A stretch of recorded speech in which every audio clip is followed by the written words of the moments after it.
is.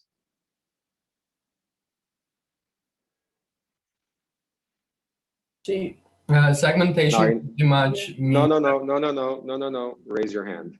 Oh. Narina, go ahead. All right, sorry. Segmentation is about dividing your target audience on a distinct by distinct characters, and for acting to deliver a specific approach. Nelly?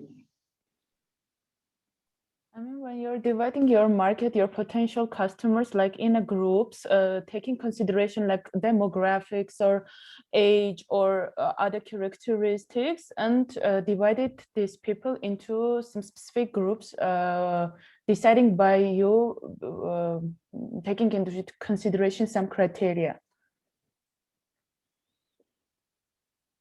Okay. Why is segmentation important then? Why do, when you talk a lot about the marketeers and a lot of marketing people, they constantly talk about, you know, segmentation. In order to... Why is it so important? No, raise your hand. Inessa, go ahead. Segmentation is very important to achieve better results and have better impact for any kind of business, any kind of company, because definitely you would not sell your, let's say, sunglasses to people who never wear sunglasses, who are not actually interested in your product. So you target them as per the interest, and you're just starting to sell to the specific segment. Rita? Sorry, I just want to say the same, that segmentation allows us to do the right targeting, to choose the core potential clients that we need for our brand. Ara Aziz Bekan. Sorry, there's two Aras raising their hands. Let's go one by one. Ara Aziz Bekan, go ahead.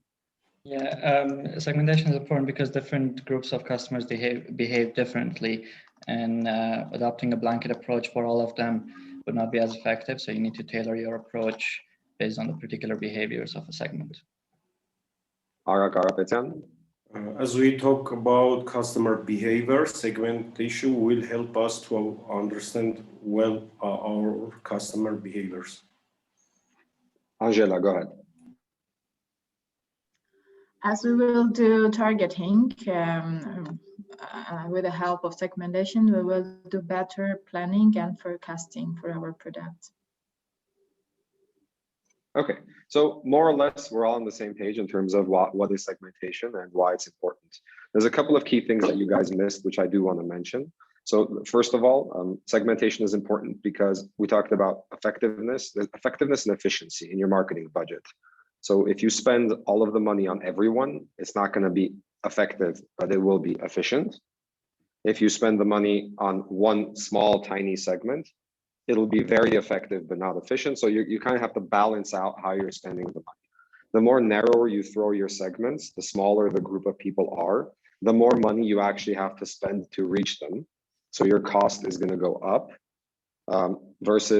but the messaging that you create will be much narrower to that niche, which means it'll be much more effective, right? So they'll get the message, but you're going to spend a lot more money. So it's a balance on how big or how small that segment should be. The reason why we do segmentation is because of this, and most importantly, everything you do in marketing is going to be based on certain insights, what we call insights. So in order to get to these insights, how they buy, why they buy, insight usually answers the question why and not what. And this is crucial because this is usually what changed in the 21st century with all of the data knowledge that we have. So back in the day, segmentation was based on what. What do you do? What do you buy? So it's these types of questions. Whereas 21st century segmentation in marketing is usually based around why, the motivations, the reasons. Why do you buy this? What are you thinking? What is the path to purchase of buying a specific product or brand? Why do you prefer an expensive brand versus a cheaper brand, or a cheaper brand versus an expensive brand? So the why is usually when you ask the question why and you get an answer and you understand why people do what they do, that is an insight. So we do a lot of the segmentation stuff to get to insights because your brand strategy long-term and your short to medium term tactics in terms of key messages and messaging that you're going to build is going to be based on those insights. Okay, so segmentation usually consists of geographic and demographics. So geographic, where do you live, city, region, village, country density, etc. Or demographics, age, gender, family size, occupation, race, income, etc. So this is the usual sort of way to do it. But the 21st century, or the new approach, and what you should be using is psychographics and behaviors. Okay, so that's where the why comes in. Lifestyle, personality, motivations, belief system, occasions, benefits, hobbies, what kind of media usage they have. All of this becomes relevant when you're talking about a 21st century up-to-date segmentation. Okay, so I'll give you a good example of this real quick. If you look at any classic segmentation that is currently being used, you would get like a brief, or it would say, who's your target group? And the answer would be, well, 18 to 45-year-old females that live in Yerevan that have 200,000 plus income. That's the typical geographic plus demographic segmentation model. The problem with that is you have no idea who they are. It's just a number. It's just a statistic. It's a statistic for you, and it's a statistic for all of the different stakeholders that are going to be using this target group. That's why in Armenia, usually, and in more of these evolving sort of economies, when you talk about target groups, they become less relevant. So it's more important what the product is and what my competitors are versus what the target is, which is actually the wrong approach. But if you look at in countries that have a more evolved economies like Western Europe or the US, etc., there the whole discussion is around target group. Choosing the right target group is going to be your primary focus. Anna Jan, can you mute yourself? I can hear background music. It's okay. So these segmentation models need to be built on more psychographics and behaviors. And I'm going to show you exactly how we do it and how it should be done. So the first question about segmentation always is data source. So what is going to be your data source? Where are you going to get your information from? Ultimately, when you want to group people into different groups, you have to have some sort of data, right? So these are the 4 broader spectrum data sources that you can have for categories of data that you usually get. So you can get lifestyle data. Lifestyle data is usually done by having some sort of quantitative or qualitative research, right? Either you do focus groups or you do telephone interviews or face-to-face interviews, and it's a survey, and you get different information from different target groups or different segments, and you cluster them together. That's lifestyle. Then you can get shopping behavior. So shopping behavior looks a little bit more like scanner data, if it's accessible, if it's available. In a lot of the countries, you can straight up buy scanner data. So does anybody know what scanner data means? Or Nielsen, has anybody worked with Nielsen before?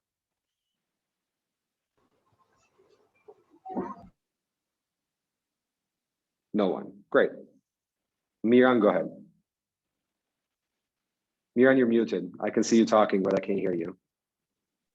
Yeah, I suspect it will mean when buying stuff from the shops, as they are scanning your product. So based on that, they can feel what are the tastes of the customers.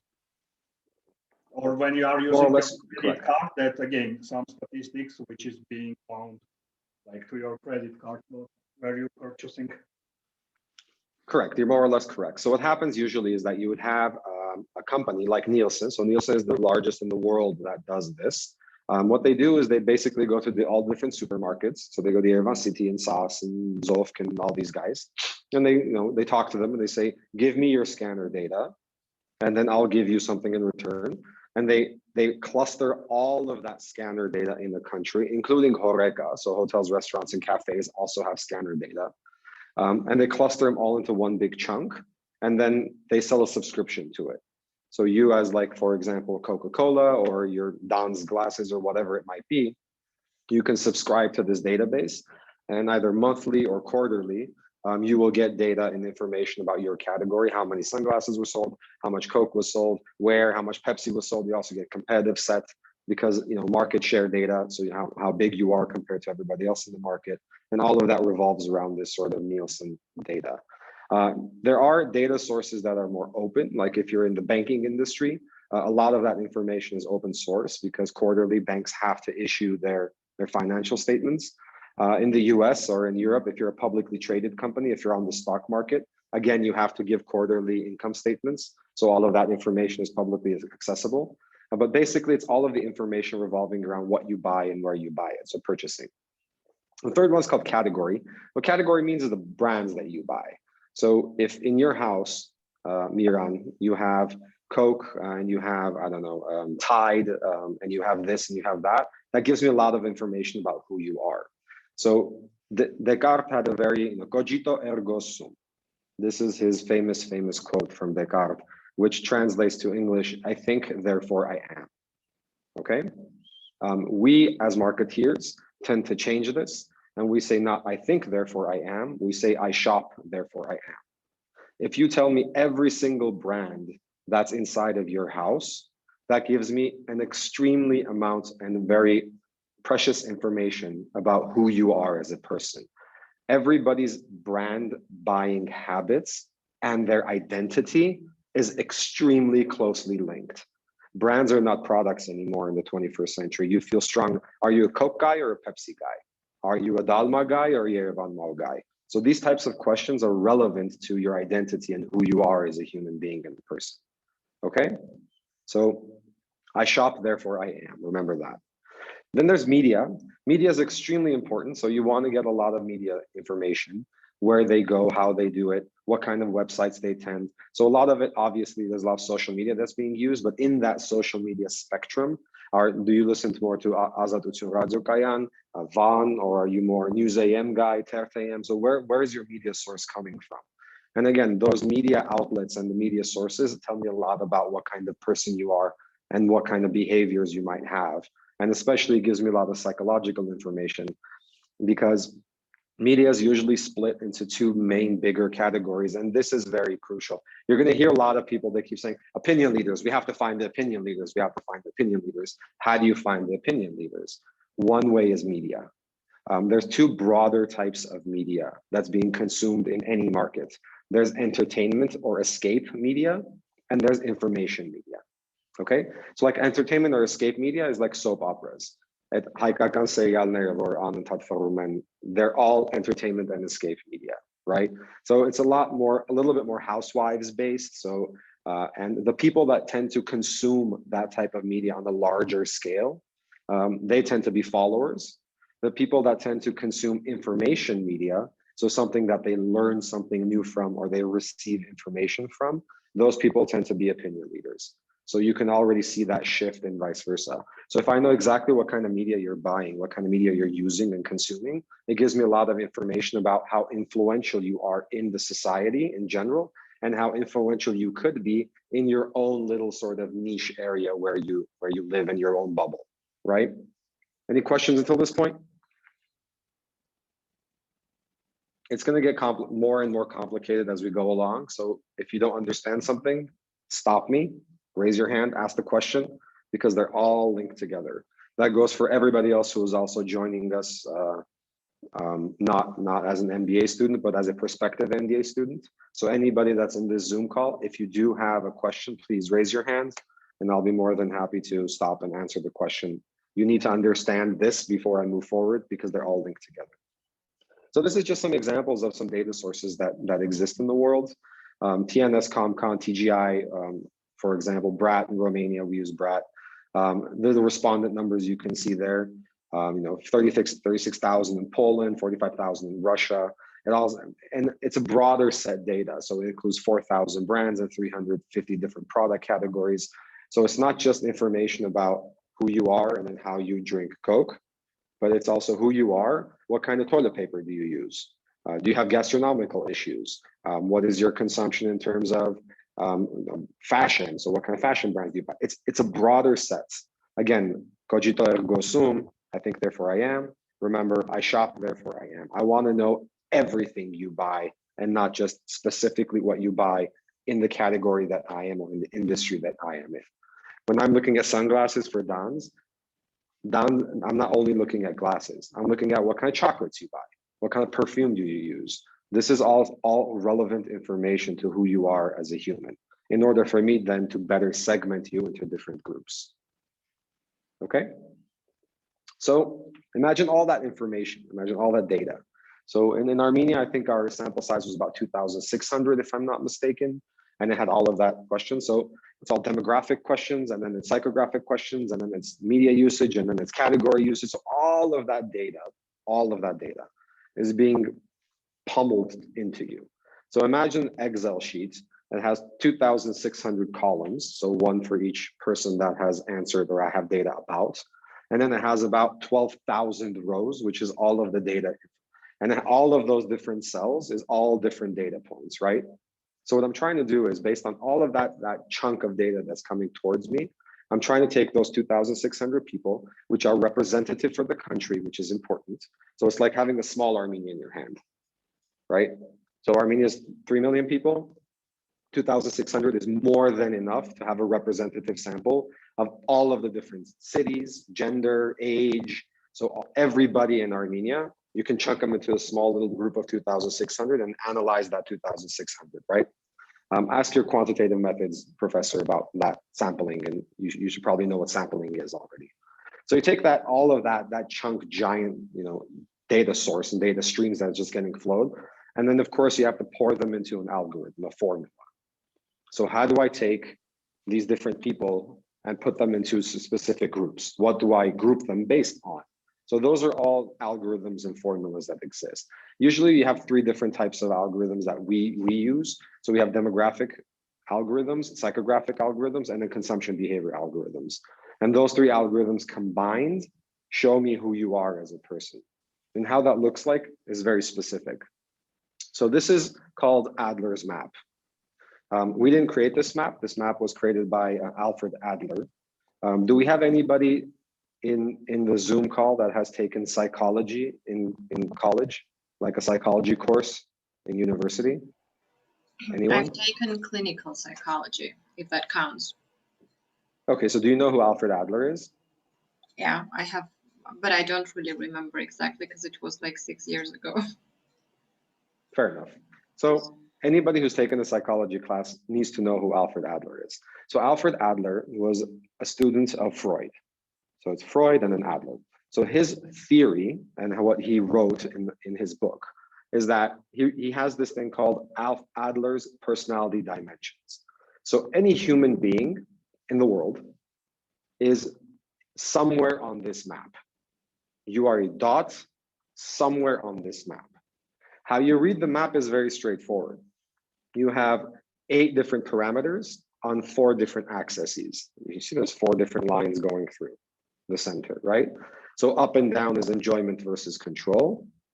Then you have conviviality versus recognition, belonging versus power, and then security versus vitality, right? So how this works is the following. Every person in this Zoom, every person that's watching us right now on Facebook, every person in the world is either more enjoyment driven or more control driven.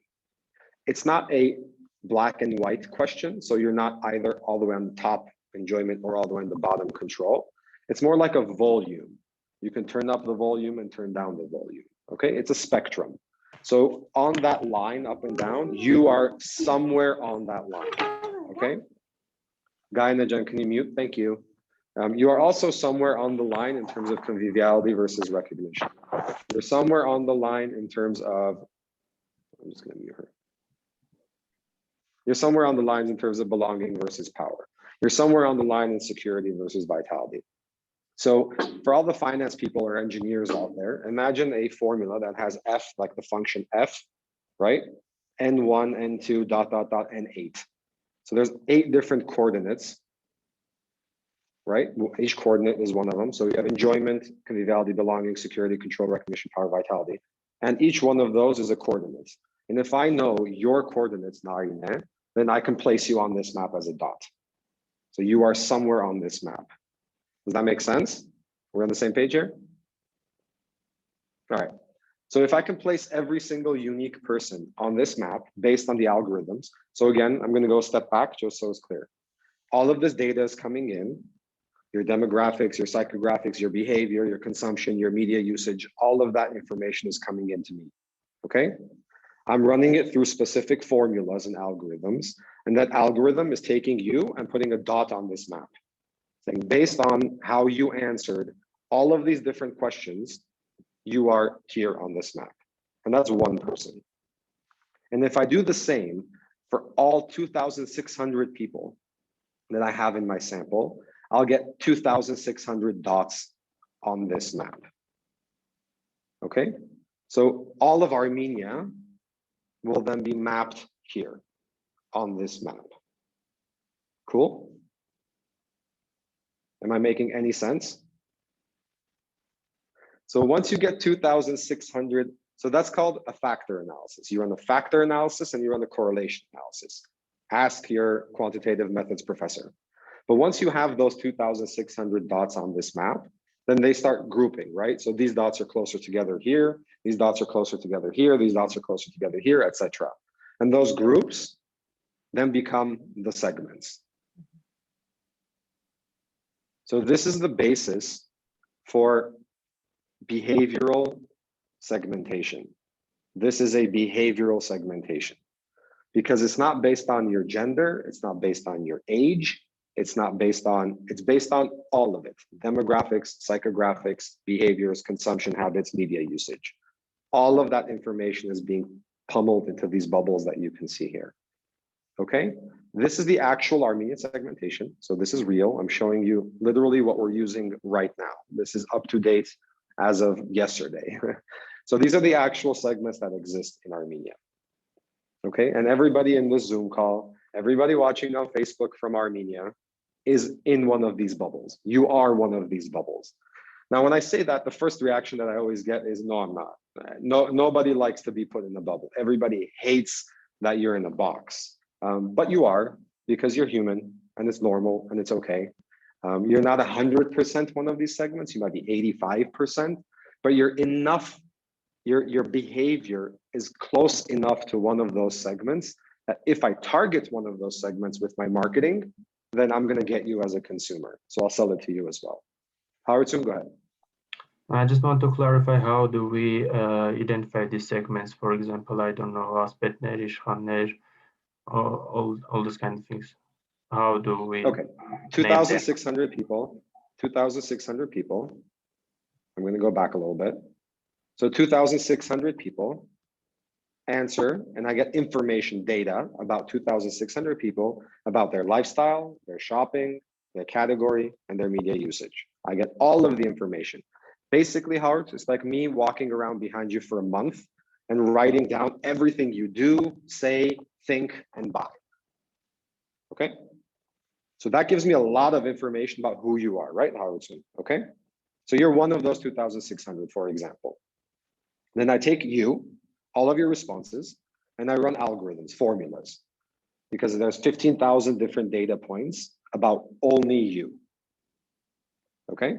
So all of those data points need to be analyzed. So there's a formula that will actually take all of the answers that you gave, everything about you, and it will put a dot on this map. Say, Howard, you are here, a specific dot on this map, right? So how's your mathematics? You know, the X, Y.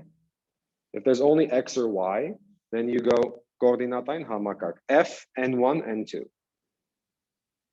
F as the function, and you have two dots. So if you're F1, 3, then you go 1x, 3 up, that's the dot that you place. This is F8. There's 8 different parameters because there's 8 different functions here. Okay? Okay. So you become a dot on this map. Now, then I say, okay, I'm done with Howard soon. I move on to Angela. So, okay, Angela, it analyzes Angela, and it puts Angela on this map. And it does that one by one for all 2,600 people. Okay? Are we clear here? So you get 2,600 dots on this map. When you get 2,600 dots on this map, they start clustering together. So these dots are closer here, then here, then here. So you get these like clusters of dots, right? Like these dot, that are closer to each other. And if you're closer to each other, then you just draw a circle around them basically and say, this is one cluster. This is cluster 2. This is cluster 3. This is cluster 4. Okay? Okay? And you get 17 clusters, for example. That means you have 17 segments in Armenia. 17 different types of people exist in Armenia. Okay? Once you have the clusters, then you can open up that cluster and say, forget about everybody else. This is cluster number 1. Who are they? What kind of people are they? You know, what do they like? What do they dislike? And then we give them a name. The name is given after the fact, just so it's easy to use and easy to understand. But at the point where your mathematical analysis is done, you get cluster 1, cluster 2, cluster 3, cluster 4. So that's what it looks like. And then we actually open them up and give them a name. Naming comes after. Nelly, go ahead. I'm just curious that you told about the algorithms. These algorithms is for the same for all companies, for like the way of calculation. That's a very good question, Nelly. Thank you for asking. So based on if my client is Coca-Cola or Dan's or IKEA or whoever it is, the model doesn't change of my segmentation because I'm not segmenting based on how they drink Coke. I'm segmenting based on who they are. And you, Nelly, if I want to sell you a credit card from ID Bank, or I want to sell you Coca-Cola, or I want to sell you UCOM services, you're the same person. So what I'm doing is I'm segmenting you as a human and not you as a consumer. That's why this is behavioral. And the real wording for this is human-centric. This is a human-centric segmentation model. Because I'm not talking about you as a consumer, I'm talking about who you are as a human being. That's my starting point. Who you are as a consumer comes later when you do targeting, which is going to be the second half of today's class. How you decide which one of these is, if you're UCOM, which one do you target? But this you are segmenting as a human, but the other company can segment as a consumer, like a yes or They shouldn't. They shouldn't. That's what I'm explaining here. Psychographic and behavioral segmentation models look like this. And this is the 21st century marketing. This is what you should be doing. If you're not doing this, you're already behind. Mm-hmm. Okay. Because your competitor is most likely already doing this. Okay, thank you. Angela, go ahead. I'm wondering, is this clustering is done automatically? I mean, the formula is set and the specialist has nothing to do with the process, or how it is done? So automatic is a very relative term. The formula itself has multiple parameters. It's a very complex formula. It has multiple parameters. The majority of those parameters don't change regardless of country even. So we've run this in about 40 different countries in the world. And we've run it across 25 different years. So we have a whole set, of how different companies and countries evolve and what their mindsets are. So when you change country by country, the majority of your algorithm is going to stay the same. About 15-20% might be changed based on specifically the country culture and the country identity, right? So like if you're doing a segmentation for Saudi Arabia, which we've done, you have to take the culture into account, which includes religion. So you can't take out religion as a factor when you're analyzing a country like Saudi Arabia, but if you're analyzing France, you can. So religion won't be a key sort of aspect that defines your mindset and who you are as a human being, whereas it does in other cultures. So some of that needs to be changed, but there's a whole big chunk that doesn't change because ultimately you're human. Armen, go ahead. Excuse me, based on what you just mentioned, is it possible to, for example, add Is this going to be an engineering question? Be honest. This is an engineering question, isn't it? Somehow, go ahead. somehow.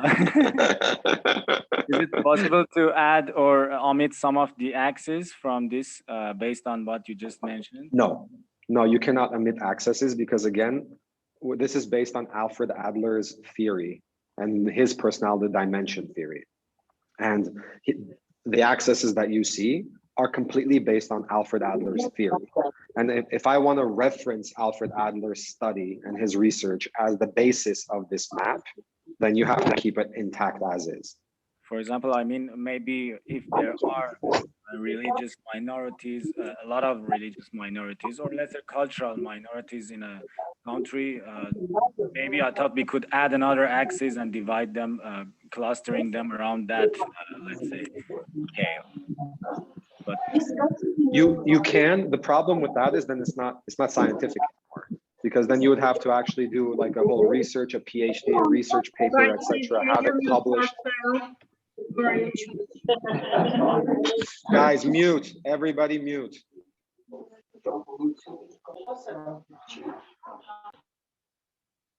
All right, thank you. So you can, but because Alfred Adler is scientific, we're using a scientific basis. You could, in theory, but then it just becomes a theory.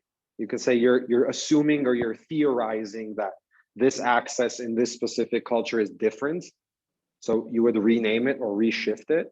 But again, then it becomes theory. The only time we've changed the map on the accesses is when it goes into kids.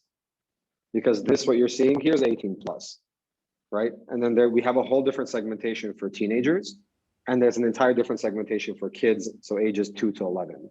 When you're doing kids segmentation for 2 to 11, then this is completely different, because kids have no idea what conviviality is. They don't even feel conviviality. Their emotions are very different. Yeah, thank you. Narine. Thank you, Professor.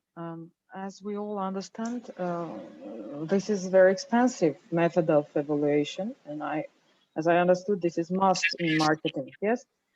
How widely used this principle in little market of Armenia? It's always used. So in the 21st century, this is the principle that's mostly used now, because the majority of your marketing budget is probably shifted towards digital marketing. And in the digital marketing realm, like if you use, for example, you put an ad on Facebook and you only use 18 to 45-year-old females, then it's the same as putting it on TV. You're not actually using the full potential that digital marketing has to offer. So companies start understanding this and they start going more into the details of the psychographics, because then their marketing budget actually becomes more efficient. So if you're going to spend $500,000 a year on marketing, for example, it's better to spend $50,000 doing some sort of psychological research or behavioral segmentation, because the other $450,000 that's left, you're going to spend it much, much better than if you don't do it. So it does actually make sense. It's more profitable. Arus? Many bubbles have intersection in this map. So how to choose the right target, or should we take? That's a very good question, Arus. I'm going to answer that right now. So first of all, the bubbles do intersect. I'll explain why in the next slide. Why do the bubbles intersect? And then when it comes to targeting, that'll be the second half of this class. I'll show you exactly how you reach, out of all of these bubbles, which one should be your right target group. Okay. Thank you. Petik? Petik Karapetyan, ID Bank. Professor Avakian, I want to know how often the companies should update this data, because people's behavior and habits could change under some influences. That's a very, very good question. So what we usually recommend is that we say, when it comes to the psychological components of all of this, so the map itself, we say is relevant in countries like Armenia, will be relevant from 3 to 5 years. So that's more or less the range. If it's Switzerland or Western Europe or the US, it tends to go longer, 7 years, 8 years, because it's a slower changing market there. Here it changes faster. But what you would do is you would update the consumption part, so what they buy every year. So all of the data that's coming in, all of the data that's relevant to the behavioral component part would remain the same for 3 to 5 years. You would just update the scanner data basically, just to see that your market share is changing, or how your asset market share in ID Bank's case is changing, in regards to that specific target. So the map itself won't change in 3 to 5 years. It will, unless, so here's the key thing, unless there's a watershed event. So we call it a watershed event. For example, a war. So obviously and understandably, the war has changed a lot. And in the next 6 months, this map will start shifting around and will start moving around, okay? But just like a good sociologist once told me, if you're doing any type of research, you have to do it consistently and do it the same over and over again. Because, and this is literally what he said, if I take one hair, is one hair a lot or not? Well, one hair is not a lot if it's on my head. It's a lot if it's in my food. So there has to be a reference point. You have to compare. So data in marketing is relevant to trends and the comparison. So you do this, but you have to continuously do it to see the different trends. Because again, as you remember all the way in the beginning of the class, I said the key here is anticipation, anticipating the movements of your target groups. And in order to anticipate, you have to have consistently the same over and over again, so you can see the different dynamics and the shifts, okay? So why are the maps over? Oh, I have some red lines. Is that me? I don't think that's me. No, that's somebody with phone. Okay. So whoever drew the red lines, can you delete it? Let me just ask it that way because I don't know how to delete those. Okay. So another way to read the map, the quick and easy way to read the map is that the map splits into 4 different quadrants, right? You have up, down, left, right. So you have the top right, bottom left, top left. So they're sort of quadrants. And this is going to sound a little bit more geopolitical, but this is how the people think and react, okay? So the bottom right corner, the higher you are, the more modern you are, the lower you are, the more conservative you are. So recognition, control, and security, the bottom 3, are conservative values. Conviviality, enjoyment, and vitality are modern values, okay? Left is more egocentric, me. Vitality, power, and recognition, it's very egocentric. Then conviviality, belonging, and security is more focused on others, okay? So more community-centric. Make sense? So 4 quadrants. So the bottom right would be conservative, but community-focused, the blue. So the blue area is, a lot of the blue area is basically the people who are still in their minds in the Soviet era. They're still living in the Soviet era, or they want to live in the Soviet era, okay? They're very conservative, so their value system is very patriotic, very Armenian, sort of very conservative. At the same time, they're very us-focused. They're not me-focused, okay? The bottom left corner is conservative, but me-focused. These are pragmatic people. They're very conservative, but at the same time, they tend to make a lot of money because they're me-centric. When the shift happened from the Soviet Union to capitalism, they adapted very quickly, okay? So all of the people that are there that are older than 45, 50, they're the people that, you remember back in the day, there was a whole, the privatization process of going from a state-owned economy to a market economy. These are the people that won big because they adapted super quickly and they were able to get into the markets and start handling and dealing and making money. The top left corner, so modern but me-focused, those guys are extremely liberal. So they're left-wing, they're very liberal. They're extremely capitalistic. So again, they're me-focused, so capitalistic. But at the same time, they're very pro-Europe and pro-West. Okay, so pro-America, pro-West, pro-NATO, etc. This is their mindset. All right, and they're super modern. The top right corner, which is very interesting, is very modern, but at the same time, they're extremely community-focused. So us-focused, not me-focused. So those are the people that say, if you ask the bottom right people, the people in the blue, how Armenia should move forward, they're pro-Russia, there's no doubt. Then you have the top left corner, which tends to be pro-Europe, pro-America, pro-Europe. The bottom left corner doesn't care because they're pragmatic.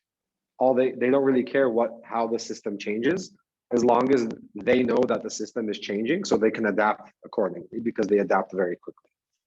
The top right corner is sort of this, there's not a lot of people, you can see there's not a lot of bubbles there, but that top right corner is usually the movement that happens after what happened in Armenia and what's happening, and I'll explain that a little bit later as well.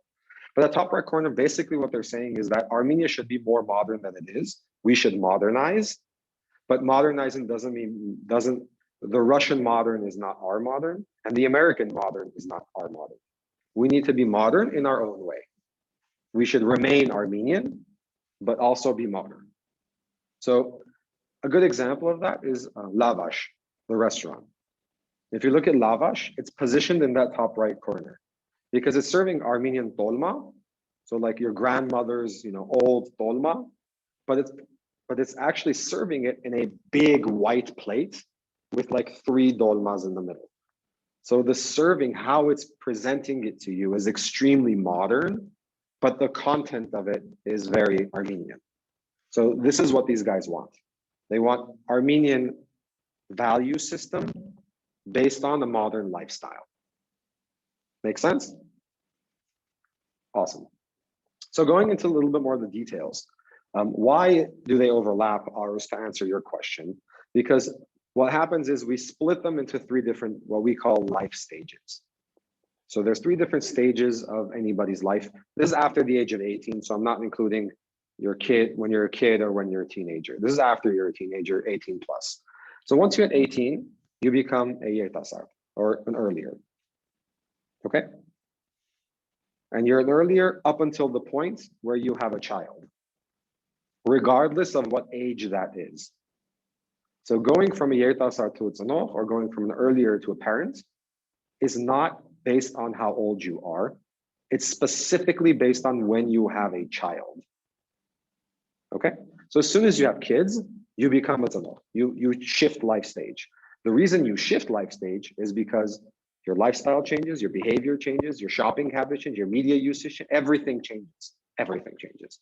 You become a different human being. So you change life stage. And then what the going from tzanoch to metzahasak is when all of your children become 18, then you become a metzahasak. Okay, because at that point, again, your lifestyle changes, your value system might change, your shopping habits for sure change. You're not buying for the kids anymore as much. So basically when they're 18, all they want is money. You just give them money and then they buy whatever the hell they want. You're not actually buying it for them. So again, your lifestyle, your life stage changes. So the segments that were on top of each other in the map, most likely, so it would be like an earlier and a parent, and they can sit on top of each other because they're in different life stages, even though they're in the same area on the map. Okay? Any questions until this point?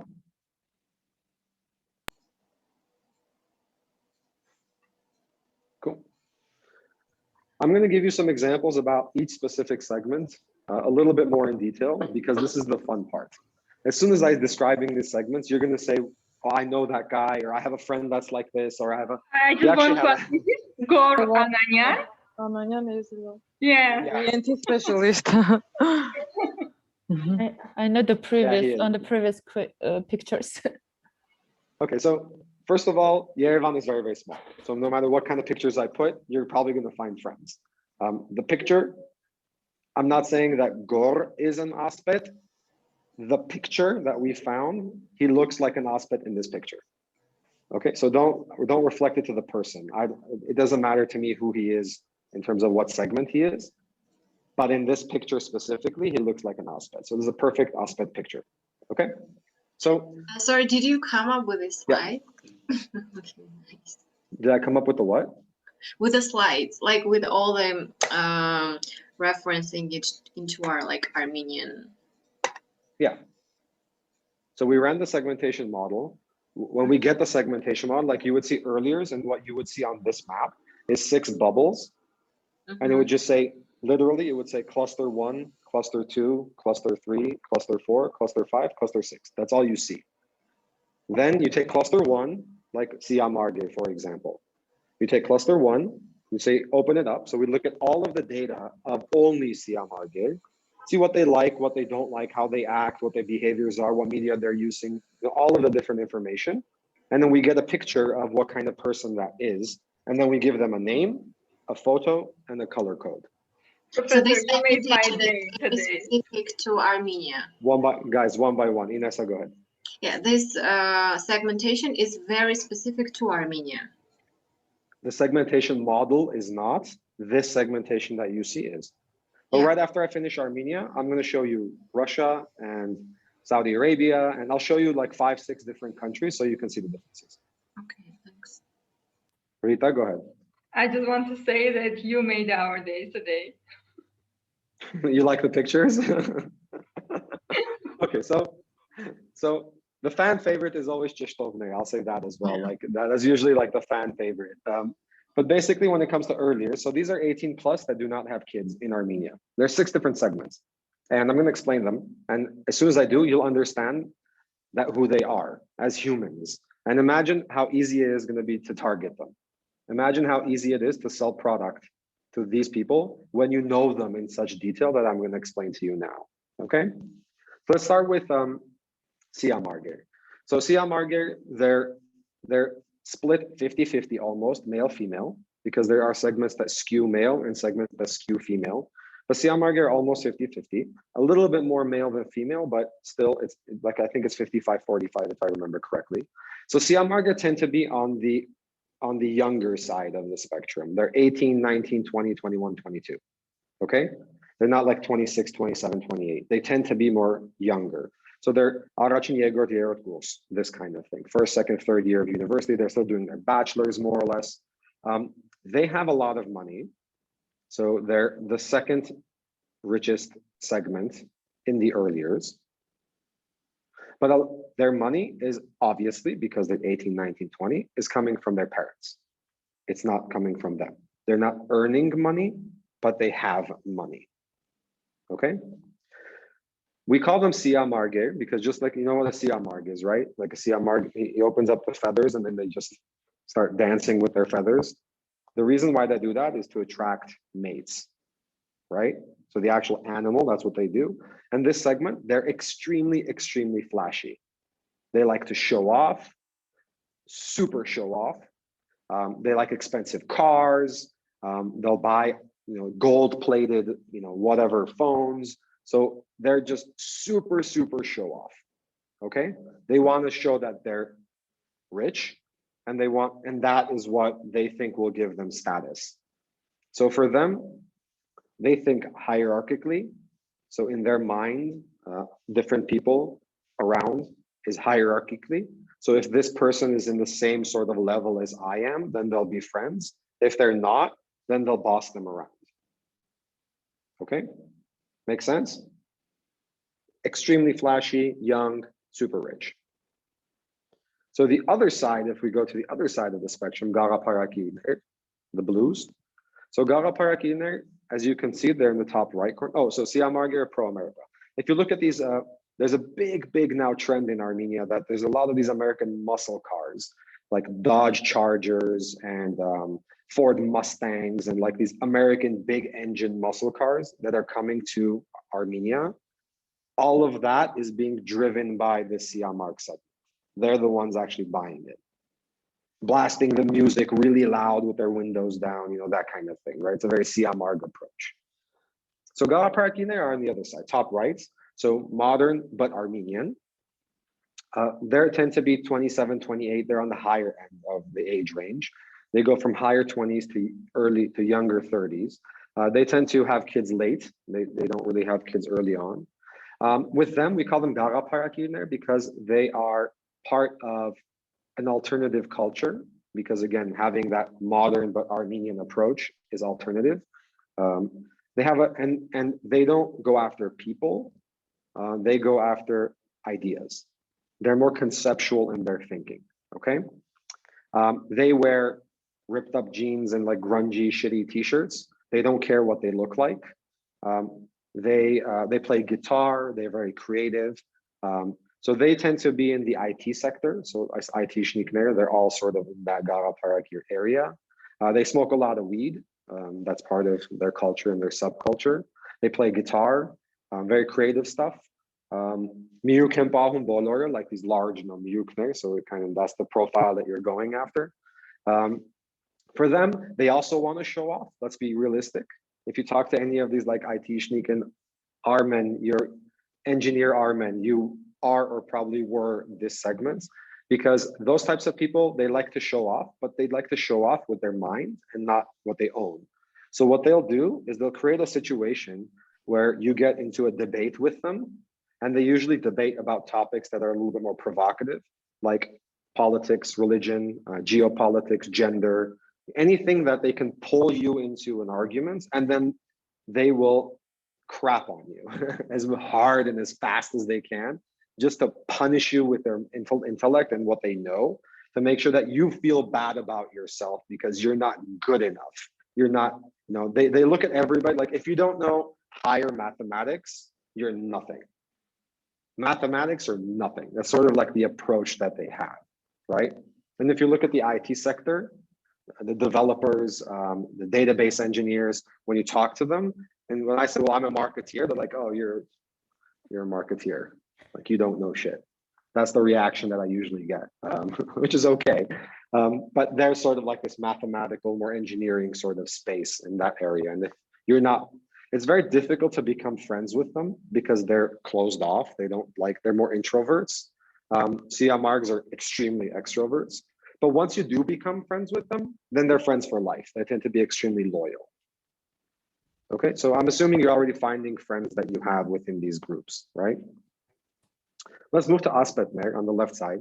I really like Aspetner. They're the richest segment in the earlier, so they have the most money. A lot of their money is coming from, the parents were also well off, but they're also generating their own income. They also tend to be that 26, 27 plus, so in the more later stages of life, up to 30. The key with Aspetner is that we call them Aspet because they have a sense of this aristocratic sort of approach. Their parents during the Soviet Union, even after, their parents were doctors and professors and writers and the professions that had a lot of prestige, not necessarily a lot of money. The money was good and okay, so they're not complaining about the money, but it had an extreme amount of prestige and intellectual prestige. So in the Soviet times, like their mom would have, like a pearl necklace, like Zhemchuki and white gloves and, that kind of thing. And they have like this more aristocratic approach. Most likely their parents speak Russian at home. So in all likelihood, their parents or their grandparents and their family in general, they're more Russian speakers at home, or tend to be. Their Russian is extremely fluent, on point. They're very aristocratic. So although they have a lot of money, or they have the most money in the earlier segments, you won't really see it because they don't flash and they don't show it off. They'll buy expensive things and they'll go to expensive places, but they're not doing it to show off. That's not the motivation. They're doing it because they appreciate quality. They know what a good whiskey is, and they want to buy a good whiskey because they can afford it. Siamargir are buying the same whiskey just to show off that they have money to buy the whiskey. So there's a difference of motivation. Again, the question is the why, not the what. Okay? So those are Aspetner. Sure, of course. You like Aspetner because you look like Aspet, or Aspet cluster? Your Aspet cluster is more. You can. From the point of marketer point of view, you can your products. The buying power. They have more buying power, yes, but that's not true. It really matters. Every single segment is a good segment. There's no bad segment, and this is crucial. When you humanize the segments, in this case, like what I'm doing now, when you make it so real and so human, you tend to not like some of them and like some of them, which is okay. It's a normal human reaction. But when it comes to work and you as a marketeer, all segments are good. There's no bad segment. It's just a matter of what you're selling. Okay, so if I'm because selling marketers need to sell as much as they can, that's why they love all segments. And it matters what your brand is in your product and where it's positioned. Like if you're Louis Vuitton glasses, then you're probably selling to Aspet or Siamarg. Dan's is probably more in the Gara Parakir area. And then there's 5,000 dirham Chinese glasses that are being imported that the Jishtovs buy. So everybody buys glasses. It's just a matter of where you are. You know what I mean? If I want to sell sunglasses for $150, $200, I'm probably going to move more towards the Aspet area anyway. I have to. That's where the money is in terms of $150, $200 glasses. So it's not that the segment is bad. It's just a matter of your product, your brand, and your pricing point will have a huge effect on which segment you target. But again, we'll get to targeting a little bit later. I'm still just talking about the segments at this point. Okay, so Chishtovner, it's quite simple. It's very straightforward. They're a little bit more kartu, a little bit more rabis in the good sense of the word and sometimes the bad sense of the word. They tend to have the lowest income out of all of them. A lot of them don't live in Yerevan. A lot of them will live outside of Yerevan. So you have this split. Like the Gara Paraki in there, like 90-something% live in Yerevan. So the majority of Gara Parakis will actually live in Yerevan. And even if you're a Gara Paraki living in Banazor, they want to live in Yerevan. So there'll be that push towards moving to Yerevan. Jishtovne, they live everywhere in the country. The majority are like in downtown Yerevan, not so much. And then the farther away you get from Yerevan, the more Jishtovne have an impact. They're the ones that basically, they live their life by the social rules that they've created for themselves and that's created within society. So they'll do whatever they figure is jisht, and that's what drives their motivation. Okay, so the same goes for purchasing. If you look at buying and you're looking to target them, you want to make sure you fall within that boundary of where that needs to be in order for you to be there. That kind of conceptual idea, right? Make sense? If you go up to Chostom Nalisner, I like Chostom Nalisner a lot as well. So Chostom Nalisner, they tend to be a little bit more on the younger side. So again, probably 20, 21, 24 into the 25 area. They're probably still in university, a lot of them. And they might be doing their master's or their last 2 years of their bachelor's or in their master's degree area. So they're the people that they read a lot of books. So they're extremely intellectual, like super, super smart. They get all A's, all 4.0 GPA, and they're like this. But they're really, really smart. They also have a social element, so they're able to communicate and talk to people. They're not socialites, but we call them Chostom Nalistem because they have a lot of potential. A lot of the future CEOs and the managers are going to be Chostom Nalistem. That's sort of the track. These people tend to become great managers in the future because they tend to stick to what they learned in books, and they read a lot of books, so that tends to work out in their favor in the long run, right? So Chostom Nalisner do, and this is really cool, is that if you're a Siamarg, you look at Gara Paraki, or if you're an Aspet, you look at Gara Parakis and you say they're dirty hippies. That's sort of the perception that you would have. And Gara Paraki then look at Aspets and they say they're shallow assholes, which again makes sense because that's their perspective. So different segments interact and react with each other in a different way. And you can already imagine the different interactions between these different segments. So Chostom Nalisner and Aspetner tend to make great friends in university, during university times. The reason is very simple, it's very straightforward. Chostom Nalisner are going to be great managers, and Aspetner knows this because Aspetner tend to have a more strategic approach to life. They're not just thinking about tomorrow, they have a longer perspective. And Chostom Nalisner tend to be great managers, and Aspetner tend to be great investors. So the capital, the money in the capital tends to flow towards where Aspetner stand in the market. So that's sort of on that side of the map is where usually the financial flows are. And then when you go up to this vitality enjoyment sort of area where Chostom Nalis is, that's where your managers tend to be. So these two tend to find each other during universities and they tend to become friends.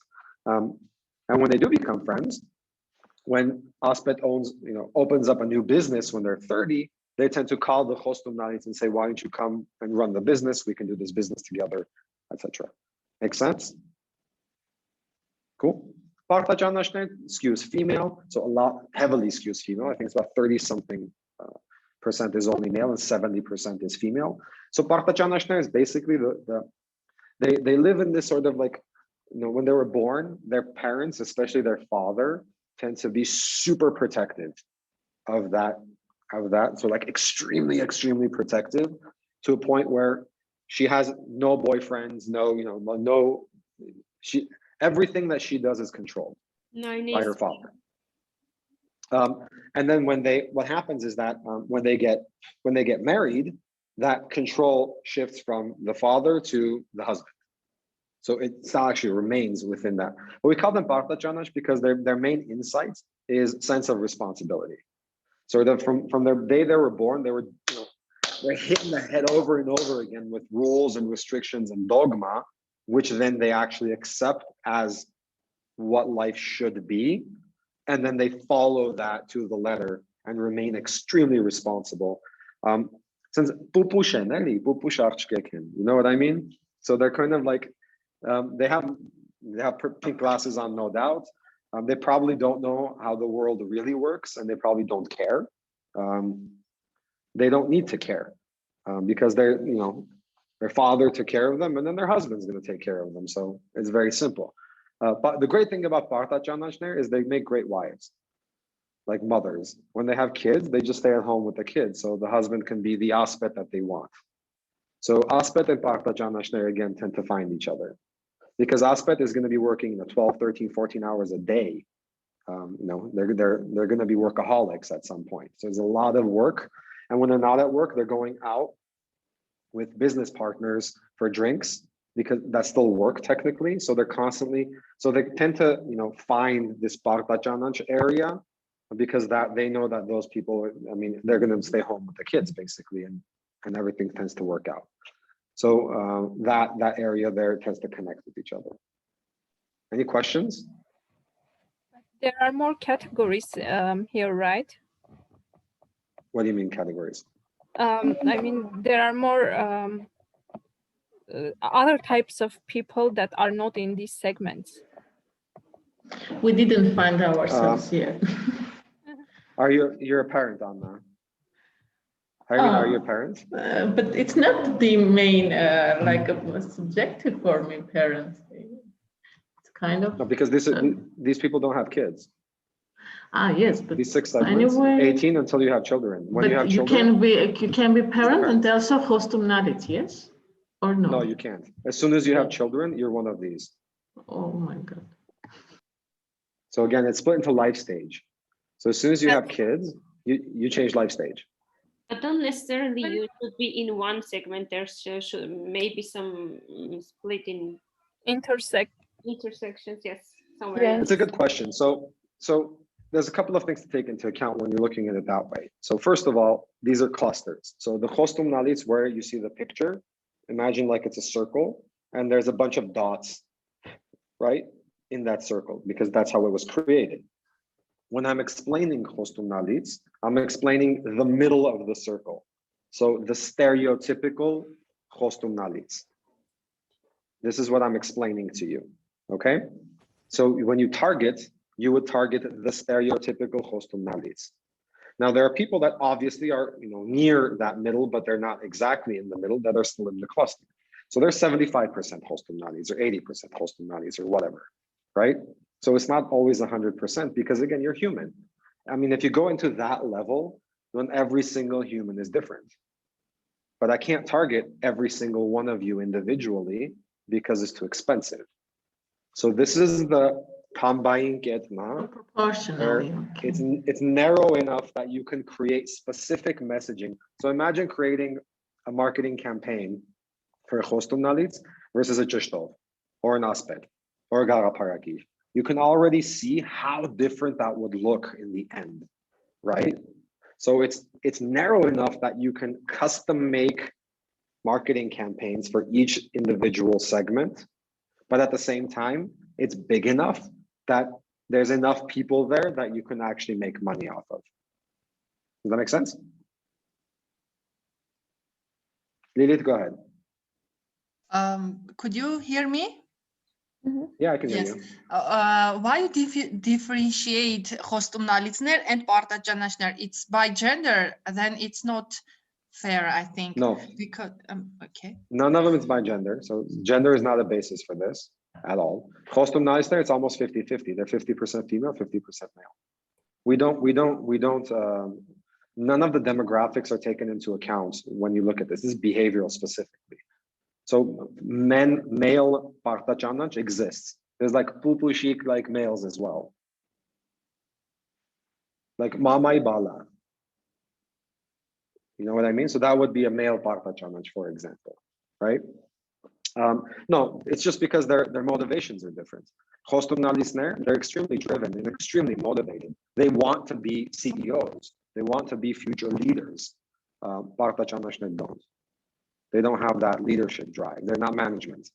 A partachanach would never be, even if you hire a partachanach, they're great office employees. They're great employees because they're extremely responsible. They'll do things on time, but they're never going to be like management or top management. Maybe like mid-management, you give them a 5-person team, but they're never going to run like a 500-person team structure ever. That would be the Khostum Nalis. Make sense? Yes, yeah, exactly. They don't like risk. They don't like at all. They like to know what's going to happen before it happens. Khostum Nalis aren't like that. They'll take a risk if it's necessary. Okay, parents. So I'm assuming the majority of the people that are listening and the majority on Facebook and the majority of people that are here on Zoom, they're parents. So this is the Armenian parent segmentation. I won't go through all of them because we don't have enough time, but I'll show you like the 3-4 key ones that exist. So this is the parents. Underneath, Goya Tevorner is very simple and straightforward, like Paksu Shofer, they all fall into Goya Tevorner. They're the ones that say, you know what? Capitalism screwed me, so I give up. That's sort of the mindset they'd have going into their day-to-day life. Become Hokatarner, right? So Hokatarner are the ones that, so I'll give you an awesome, Gatar La Gortzvor and Hokatar, the right side. So whoever's on the right side tend to be more family focused. Whoever's on the left side tend to be more work focused. Okay, so Gatar La Gortzvor and Hokatar, they're both family focused, extremely family focused. But Gatar La Gortzvor, they're the type of people that a lot of you in this Zoom room are probably Gatar La Gortzvor, especially the mothers. Because Gatar La Gortzvor are parents, they have kids, their family is extremely important. Priority number one is definitely their family, but they are also part of that family. So their identity, it's I and then we. The family unit has one identity, but I also have my identity. I am a person, my husband is a person, the child is a person, and then we're also a family. There's almost like 4 identities that fall within the dynamic. Hokatarner aren't like that. When Hokatarner have kids, their entire I becomes a we. So they lose their identity into their children. Their children become their Yank Menak Zanore. What are you? I'm a mother. That's how they identify. Their identity gets wrapped around the fact that they're a mother and it stays there. Whereas Gatar La Gortzvor aren't like that. I'm a mother, but I'm also a marketeer. I'm also an engineer. I'm also I like yoga. I'm a person basically. Their I doesn't get wrapped up around that kid alone, right? So Partachanach tend to become Hokatarner, for example. Whereas Garaparakirner tend to become Gatar La Gortzvor. And we call them Gatar La Gortzvor because they're constantly learning. Gatar La Gortzvor. They read books. They go to training courses, they do MBA programs. So a lot of the educational sort of sector revolves around this Gatar La Gortzvor area. That includes things like yoga and new hobbies and whatever it might be or whatever is relevant at that point. They take technology much faster. Clubhouse, they're already registered in Clubhouse, or they want to be registered in Clubhouse because it's new and they want to know they want to be in the know. Whereas Hokatar, they don't even know what Clubhouse is and they don't care. It's not within their radar because it doesn't fall within the family aspect. Okay. I'm going to go to the left top, Salat Zorner. Salat Zorner are the richest segments, period. Out of all of the segments in Armenia, they are the richest. They're high-level, high-end executives. They're the top of the top. They either have startups that they created and they are the CEO and founders, or in the banking sector, all of the CEOs and the C-level executives, the majority tend to be Salat Sohner. We call them Salat Sohner, they're visionaries, they think long-term. They're great bosses and great leaders because they lead by example and they lead by respect. So it's almost like if you have a Salatzor boss and you're doing something, your motivation is that if you do something wrong, they'll be disappointed and you don't want to disappoint them. So it's almost like this fatherly or motherly sort of relationship that they have with their employees, and their employees love it because they also have the vision. They know what they're going. It's a straight line approach. They tend to be very decisive in their decision making in terms of business. So when you ask them a question, do this, and it's fast, and they stick to the decision and it moves forward. They're also very good at creating systems. So they're not just ruling by themselves. It's not a centralized power scheme where it's them deciding everything that happens within the framework of the company, but they're actually creating systems and structures that allow them to not micromanage and think about the future more. Okay. If you go down Ishkhaner, they're both on the left side. So Ishkhaner also have a lot of money, but Ishkhaner tend to be more authoritative, more aggressive in their approach. We call them Ishkhan because they're sort of they're the Ishkhan of their own village. So it's like they have Yankians, Gyurapeter, Marspeter, and that's the classic Ishkhan is the Gyurapet, Marspet sort of area. But business-wise, it's the same. A lot of these, if it's a family-owned and family-run business, and the hierarchy is extremely pointy, so everything is centralized to the top, then usually that manager on the top tends to be an Ishkhan. Because he has to be if he wants to organize everything. Like if it's a 500-person company, and in order for you to buy toilet paper, like 3,000 dirham worth of toilet paper, if the CEO has to sign off on it, the CEO is an Ishkhan, right? Because Salatso would, if you take a piece of paper to a Salatso for a 3,000 dirham toilet paper as the CEO, he will throw you out of his room. So what are you talking about? Why are you bringing me toilet paper? Like, just go buy toilet paper. Leave me alone. You know what I mean? But Ishkhan isn't like that. They want to know. They want to control. So it's the control aspect, right, on the top. I like Ishkhan a lot, actually. They have a lot of money and they tend to spend it very well. But they're very. Usually what happens is if it's a product or a service in the business that you have to generate and create value, and that value has to sustain, and there's a research and development component, so you have to constantly innovate, then you tend to go to Salatzor as your managers. If it's a product that you're buying and selling, then you want an Ishkhan running your business. You don't want a Salatzor. Make sense? So it really matters on what kind of business you're in, then that's how you would choose your manager. Same goes for target group. When it comes to targeting, the majority of the time, you wouldn't directly target Ishkhan. You would probably target Salatzor and you would get Ishkhan anyway, because that's how the influencing pattern would work. If the Salatzor starts drinking a specific brand of whiskey, then that will flow to the Ishkhan anyway. But if an Ishkhan starts drinking whiskey, Salatzor won't even see it. So this way tends to be influential, this way tends to be not. Okay? Balan Savarov is right in the middle, on the top.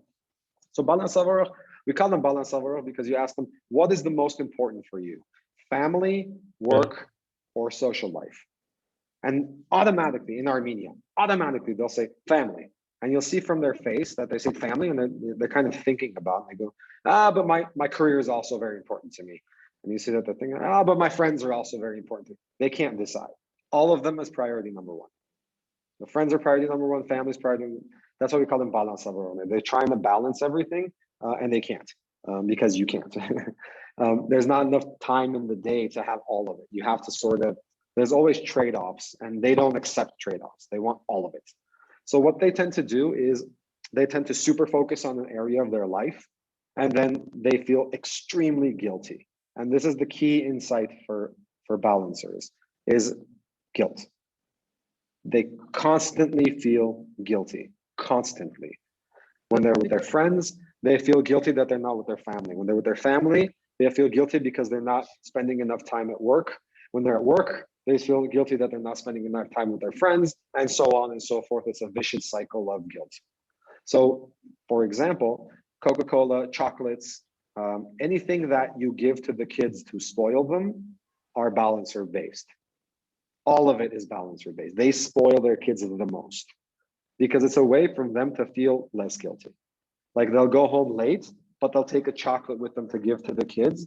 And the kid will say, oh, chocolate, they'll get happy because of the chocolate. And then you'll feel less guilty. That's how a balancer operates. Make sense? Cool. Բալանսավորվածները ավելի շատ չկողմնորոշվել They want all չկողմնորոշվածներ են ոնց որ ավելի շատ. No. Կողմնորոշված. They just want all of it. They don't want trade-offs. They don't accept that they want to be happy, right? Because they're extremely enjoyment driven. They're the top. What makes them happy is having it all. They want to go out with their friends and spend time with the kids and be a manager at work. They want all of it. Because if they have none of those, one thing goes wrong in any of those, they're not happy anymore. That's not what a Salatzor is like. Like a Salatzor can super focus on his work, workaholic. And even if things aren't great at home, so they have a problem at home, it doesn't matter to them at all. They'll drive forward. Balansavoro isn't like that. In order for them to be happy, they want all three. Miran, go ahead. So are these roles in the previous slide preconditioned, the ones like in this slide? So if you're a specific segment, and as an earlier, you will be a specific segment in the parent. Is likely to become, what was the Okata. That's a very good question. Evolution patterns. So when it comes to evolution patterns, what usually happens is that because this is 18 plus, so you only show up on the map somewhere when you're 18. By that time, who you are in your identity is mostly set. Okay? So usually what would happen is if you're in a specific part of the map when you're 18, when you have kids, you will remain in that same part of the map. Okay? So like a Siamarg might become a Salatzor or a Nishcha, or maybe a Balansavoro. But Siamarg is never going to become a Hokata. You get what I mean? So it's not like one-to-one directly. It doesn't have to be this segment will become this segment, but you tend to stay within the same part of the map because your entire value system and who you are and your core identity doesn't really change. It just evolves. So we call it the evolutionary. Like parents and children also, yes? If somebody's parent is Goyatevo, then they're no, and this is really awesome. That is no. So the core, I knew you were going to ask that, Miran. I knew it. So the interesting thing is there's zero correlate of the data that we had in all of the different countries that we ran and all the different years that we ran it. We couldn't find a significant or scientific correlation between who you are as a parent and who your kid will be when they're 18. There's no correlation. You could be here and they'll be there, or you'll be here. Maybe it might be exactly the same place or completely different place. We couldn't find any correlation. And this comes to the nature versus nurture. Are they born that way or so it's a little bit of both, but there is nature. They are born a specific way. So, and you have no control over how the kid is born. So when they're born, they already have a certain personality that then you can mold, but you can't really change completely who they are. So there's no direct correlation. Which is a cool thing we found. I mean, that was the first question I had as well. And I started looking into the data, but there's no correlation between that. The apple is falling far from the tree. It could, or it could be exactly right underneath the tree. But there's no scientific way of proving which way it will go. You know what I mean? So I can't find the correlation, so I don't know which way it will go. It might go this way, it might go that way. Nobody knows. Okay. So Metzah Hasakner. These are the people that are, so they're all the kids in the house are either 18 plus. So if you had 2 kids and both of your kids are already 18 adults, then you are a Metzah Hasak automatically. You shift to the Metzah Hasak life stage. I'm not going to go too much into the details. I think it's quite self-explanatory. So Tantatik Papik is, the Parta Chananch, right? All the way to Tantatik Papik. So you can always see the evolutionary line. Hokovierta Sartne is really cool because they also have a lot of money. So when it comes to things like if you're in the banking industry and it comes to deposits, like Avant, then you're probably targeting these guys because they have the money and they're the ones that will put the Avant. So Hokovierta Sartne, when all the kids become like 18 and 20, they tend to travel a lot. They leave the kids alone. It's basically you're an adult. You have your life. We already did our job. We have no, our job is done. Do whatever you want. They tend to travel a lot. They'll spoil the grandkids a lot, even to the point where the parents will get very angry. Like if you have if your mom is a Hokoviertasart, they will spoil your kids, and then you will be extremely frustrated. Mama, the mom's like, I don't care. Not my kid. I'm the grandparents. I get to spoil them. That's my job. So that kind of positioning is more of a Hokoviertasart positioning. Saying, your pride. Yes, kezem dastiake, making chem dastiake. It's not my issue. So you figure it out. If you're bringing the kids to my house, I'm gonna spoil. So that's my job. That's the Hokoviertasart sort of strategy. Quickly, I'm going to show you just so it's clear. So this is Serbia, for example, and you can the English words kind of translate. Some do, some don't. Russia. This is West Africa. So West Africa is interesting because usually when you look at Eastern Europe or Europe, the clusters that are bigger, so the segments that are larger, our parents are seniors because we have an aging demographic. Whereas if you go to Africa, you get these giant bubbles of early years and teenagers because their demographic is much, much younger, right? Are we all on the same page here, guys? Okay, I think you guys look a little tired. Should we take a break? Yes, if it's possible. No problem. Let's take a 20-minute break and let's be back here at 4:25. All right? Okay, cool. You.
Hey guys, I'm back. You guys have any questions? We still have some time until everybody gets back, but if you have any questions, now is a good time.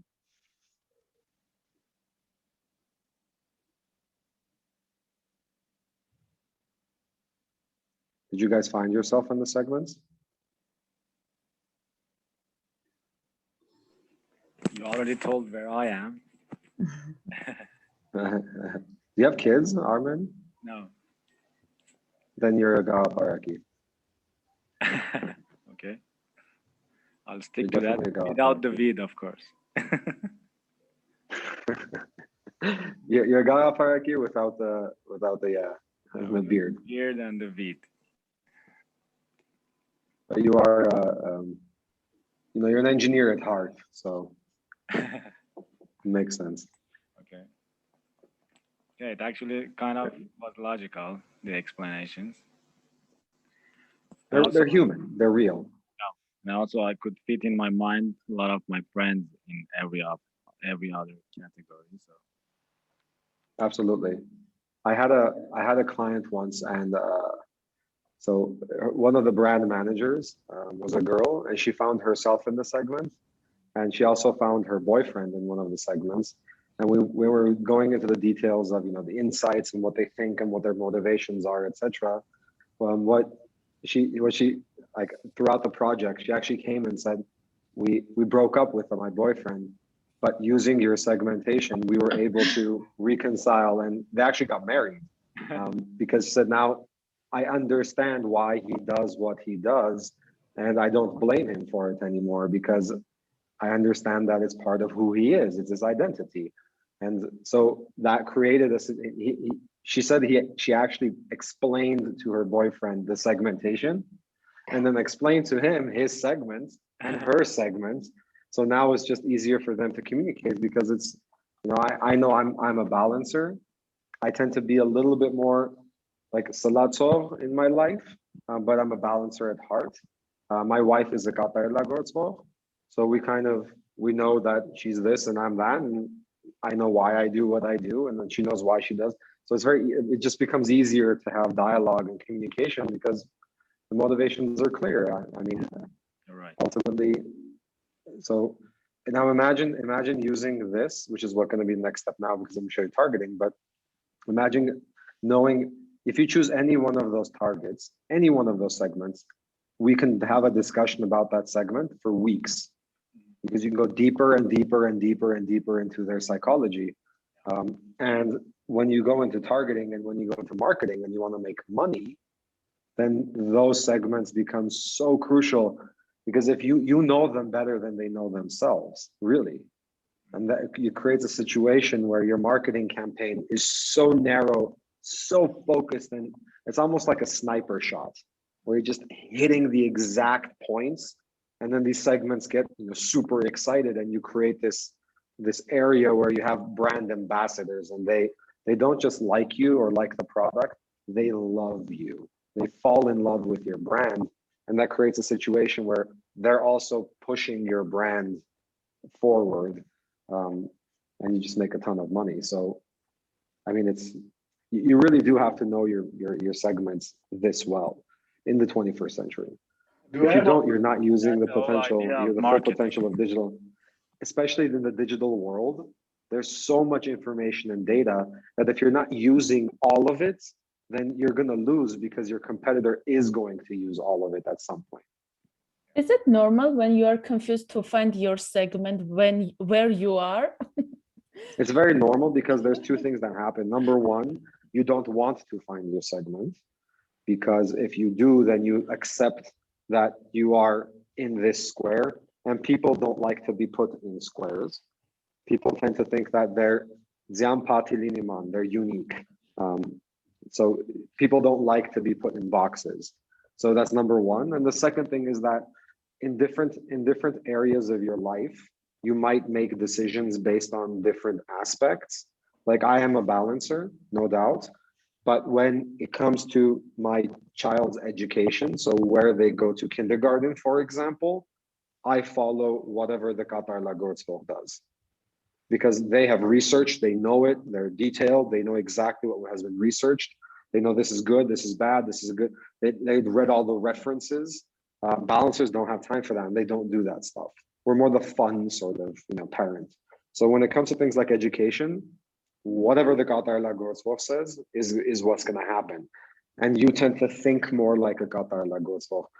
When I go out at night drinking, like if I go to a bar, if I go to a pub, I act and react like a Gara Parakir, because it's a Gara Parakir environment. If I go to a club like Verev, the rooftop, then I act and react a little bit more like an Aspet, because it's an Aspet environment. You know what I mean? So you have sort of these different masks that you might wear throughout the day or throughout your decision-making processes. But ultimately at night, when you put your head down to sleep, when it's the real you, one of these will feel closer to you than the other ones.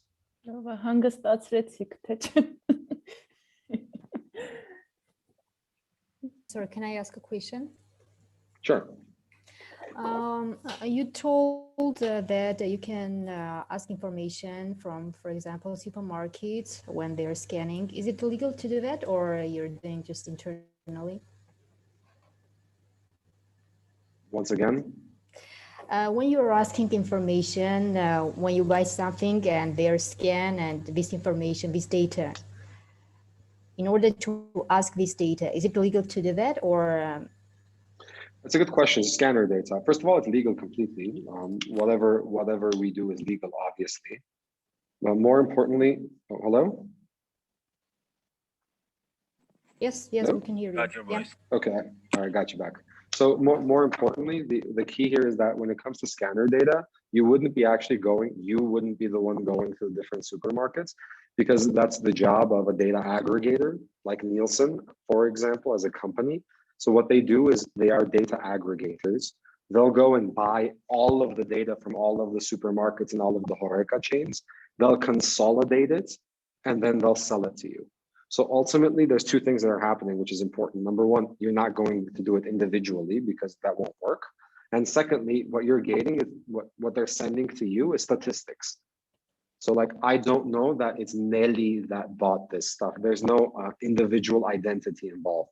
I don't get phone numbers. I don't get email addresses. I don't get names. I get tickets. Like the check, when you go scanner and there's a check, right? Mm. What I get is the check information. Whatever's on the check is the information that I receive. Make sense? Yeah, okay, thank you. Any other questions? I would like to ask you if it's possible to get back to the Russian market segmentation part, because I was kind of interested in the. Oh yeah, that's great. Could I please take maybe a screenshot of it? I mean, wouldn't you mind, or is it not your own analysis? It's our own analysis. All of what you're seeing, everything is ours, so don't worry. You can take a screenshot if you want, but I'm going to be completely honest with you. The data that I usually show like this in terms of my class, I show slightly earlier data. So this is probably 2011 or 12, somewhere around there. So it's not relevant anymore. Oh yeah, great. Thank you anyways. I'm showing, I show this for academic purposes. So it's how you learn. It's not for commercial purposes. So whatever I'm showing you here is purely academic. If you want the commercialization of this in Russia, you would have to pay for it. We're a consulting company. We don't do this stuff for free. Fine, thanks.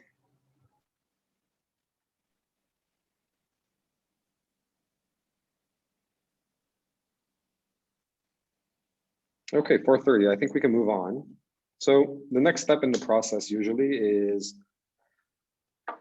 before I get to targeting and specifically how you target. So as I said, the key here is the insights. So ultimately what you're going to be using is the insights, right? And what I want to explain to you how insights work and how those become actual marketing campaigns and how this becomes money. Because knowing that a balancer feels guilty or a Salazzo who wants to be a visionary or a niche Khan wants control is not enough. You know what they want, you know what their motivations are, and how can you make money from it? That's the key question always. So there's a tool, we use the insight pyramid, but it's very straightforward, so I will explain it. So there's 3 layers of insights usually that exist. There's sort of a national insight, there's the category insight, and then there's the consumer insight. Okay? So a national insight, it's almost an insight that's relevant for everybody, either globally or in the region or in the country. But it's a broader insight that reflects upon a broader group of people, regardless of segment or segmentation, and regardless of what product or service you're trying to sell, what industry you're in. Okay? It's almost like a cultural or aspect or cultural elements. All right? You know that there's a moment where something happens and you say, "Are the haying, get shot haying." That's a national insight. Whatever you're discussing there, that would be the national insight, right? Second one is a category. So you go from like national to the category, and the category means that an insight that's relevant for your industry. So this would be specific to your product or service. Okay? But again, it's not specific to your brand. It's specific to your product or service. Cool? And the third one is the big insight. Is the consumer insight, sorry. The consumer insight is then specific to that target group. To a specific, like Jishtov or Tsiamard, or a specific narrow target group. Okay, so if you could talk about Armenia, an insight about Armenia, for example. The category would be like, for example, wine drinking in Armenia. So how do Armenians drink wine, or what's the insight of wine drinking in Armenia? And then you go into the consumer and it would be like, how do Chardonnay girls drink wine? Or how do Jishtovs drink wine? Or how do Qatar Lagotsvos drink wine? Okay, let me show you an example. So this is pedigree. Is there any dog owners in here? I hope there's dog owners. Yes. Cool. So whoever's a dog owner is going to completely understand this, but this is crucial for pedigree. So for pedigree, the big insight or the global insight is as societies become more and more individualistic, the human element of touch and being close is no longer as strong as it was. Makes sense, right? This has been accelerated by COVID-19, so by the pandemic. So that people are more individualistic now, and societies are becoming more and more individualistic, which creates a gap for connection, touch, and being close. Okay? The category insight here is people don't buy dogs only for feeding them, but they buy dogs because they want love. Or because their kids demand. Because their kids want love. Yeah. It's still about love. And then the consumer insight, those two groups here, there's a Chardonnay girls, the earlier Chardonnay girls. Chardonnay girls are like Qatar Lagotsvos, kind of, but they're very female oriented. It's a little bit like, let's say they're Siamar. So for Chardonnay girls, they love their dog because their dog loves them unconditionally. Let's think about that for a second. It's impossible. There's sorry? Unconditionally love dog who loves unconditionally? That's right. Yeah. There's only 2 or 3 types of unconditional love in the world. There's the parent to the kid to the parent, and the dog to the owner. You're serious? Exactly. Yeah. Not vice versa. Not the owner to the like if you go out and you kill someone, like you cut them up into bits and pieces and you eat them, like the worst case scenario, your parents will still love you, your children will still love you, and your dog will still love you, and that's it. Nobody else will love you. Interesting. Because all the other ones have certain conditions. So the only real unconditional love. So the problem is that when these Chardonnay girls, they have this vision of the knight in shining armor. They're looking for this sort of Hollywood love fantasy, and they're not getting it because it doesn't exist in real life. So they buy a dog because the dog offers them that in return. They get unconditional love from the dog. But for a senior segment, right? A senior is when the kids are already 18. So for a senior provider, for example, segment, they love their dog because it's the substitute for their kids, because their kids have left home. Mm-hmm. The kids go off, they get married, right? They have their own job. They're not living in the house anymore. So they buy a dog because it fills a gap. So you see how the consumer insight is extremely different, but it all starts from the same national insight. So the big insight, it goes into the category insight, love, and then it goes into specifically what that means for different segments. Okay. And the cool thing about doing something like this and having these different layers of insights is if you're running a product campaign for pedigree, you can hit a consumer insight level, right? If you're running a image campaign, which is not about a specific product, but it's about more the pedigree, the brand or the image, then you can hit a category insight. And if you're doing, for example, a CSR campaign, then you can hit an even higher level insight, a societal insight. So you can use all three layers of these in your marketing campaigns, and you can run different campaigns for different layers of those insights, right? Okay, let's move on to targeting. So you have all of these different segments. How do you decide which one to target? Which one is better for you?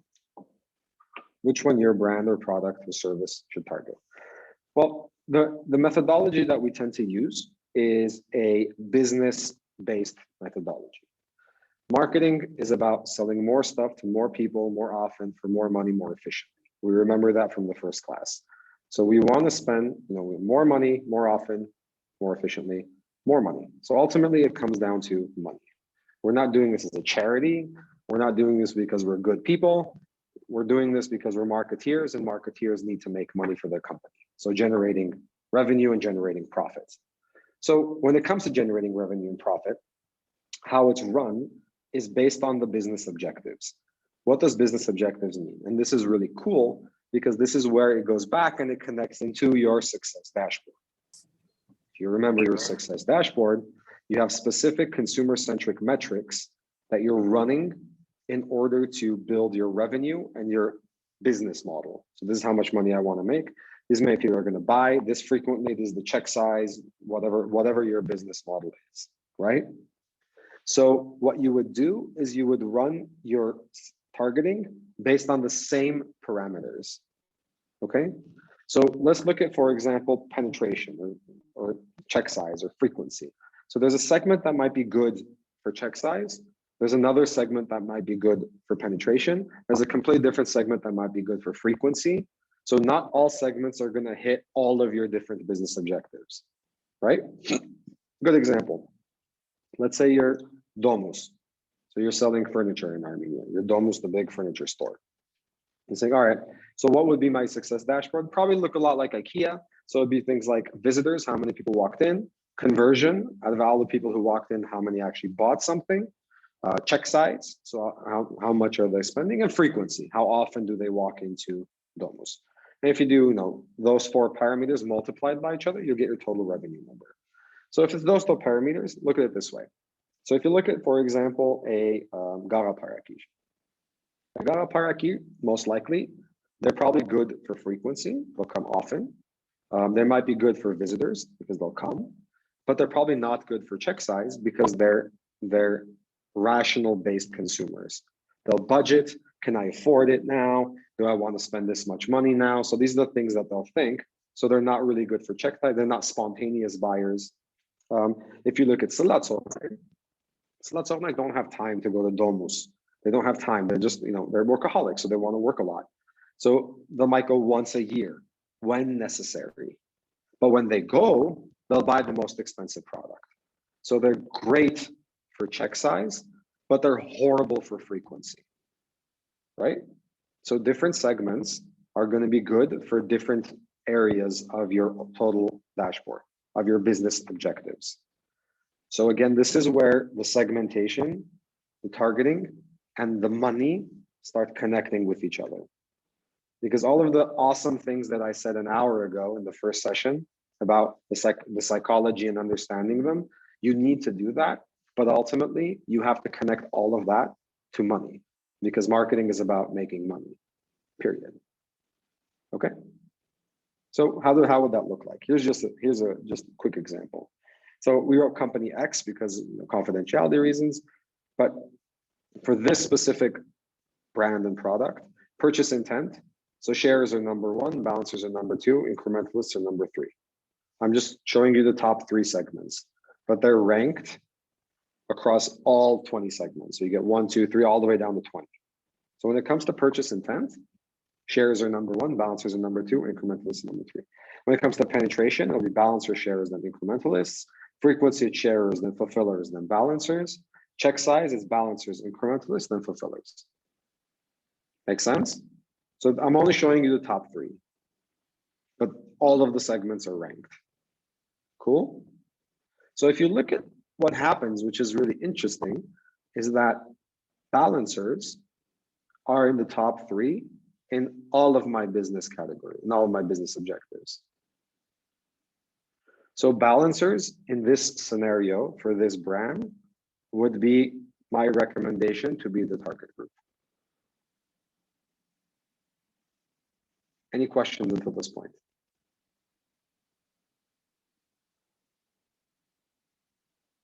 Okay, so you have to do this for your project, heads up. I want to see this type of slide for your project. How you rank them, so how do you know which one's number 1 and number 2, is going to be based on the database that I sent you. Cool. So you have to analyze the Excel, the database that I sent you, and actually come up with a ranking of the different segments, and then run this analysis and come up with a target group. For example, these are just data points that you already have in your database. This is Norway. So family lifestyle, breakfast at home, shares have, what is the percentage of shares that have breakfast at home? So the question is like that, dinner at home, interest in road trips, etc. The number that you see on the left, 20, 40, 60, 80, 100, that's an index. So an index means it's a comparative number to the average, and the average is 100 in this case. So if I'm balancers 140, so breakfast at home 3 to 4 times a week, balancers are 140, right? Which is above 100. So they're above average. The average is 100. That means that balancers are this is theory of probability. So balancers are 1.4, because it's 140, are 1.4 times more likely to have breakfast at home than anybody else in the market.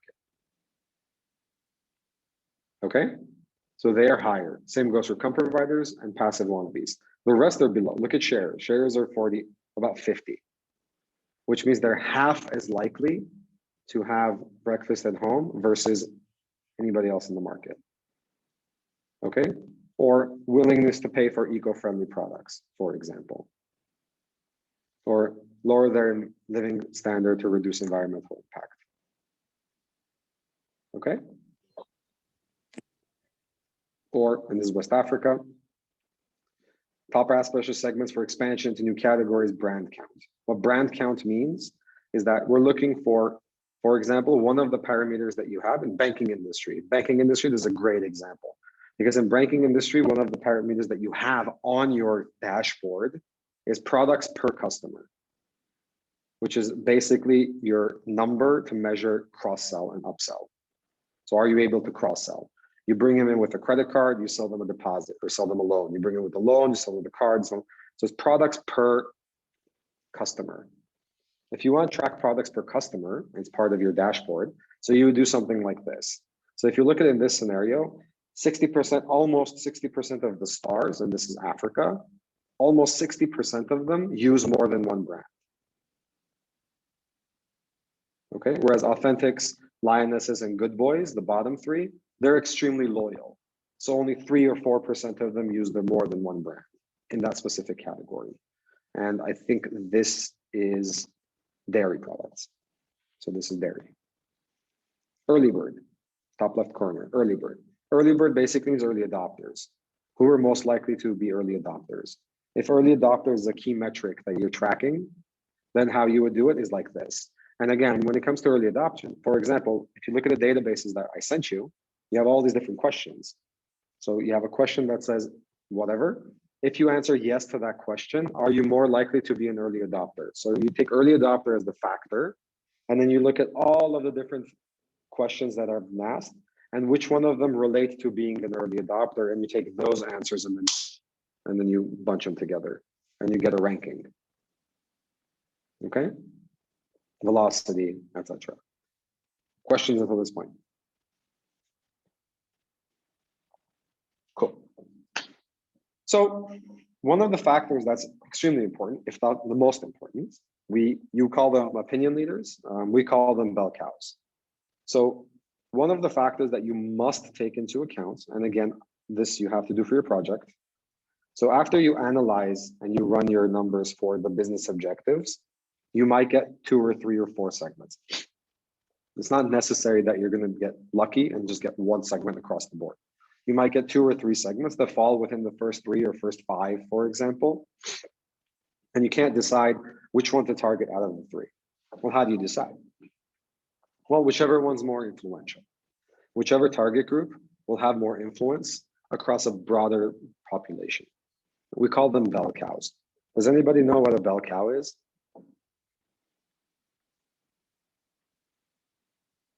Anybody want to guess?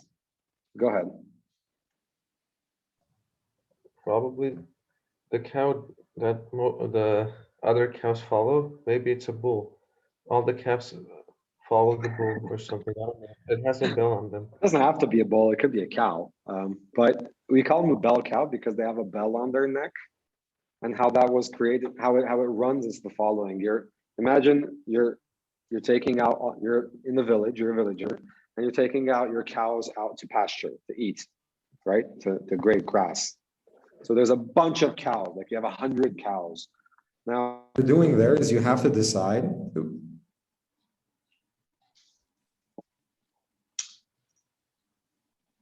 Sorry about that. So at that point, you have to decide which one of your cows you trust to be the bell cow.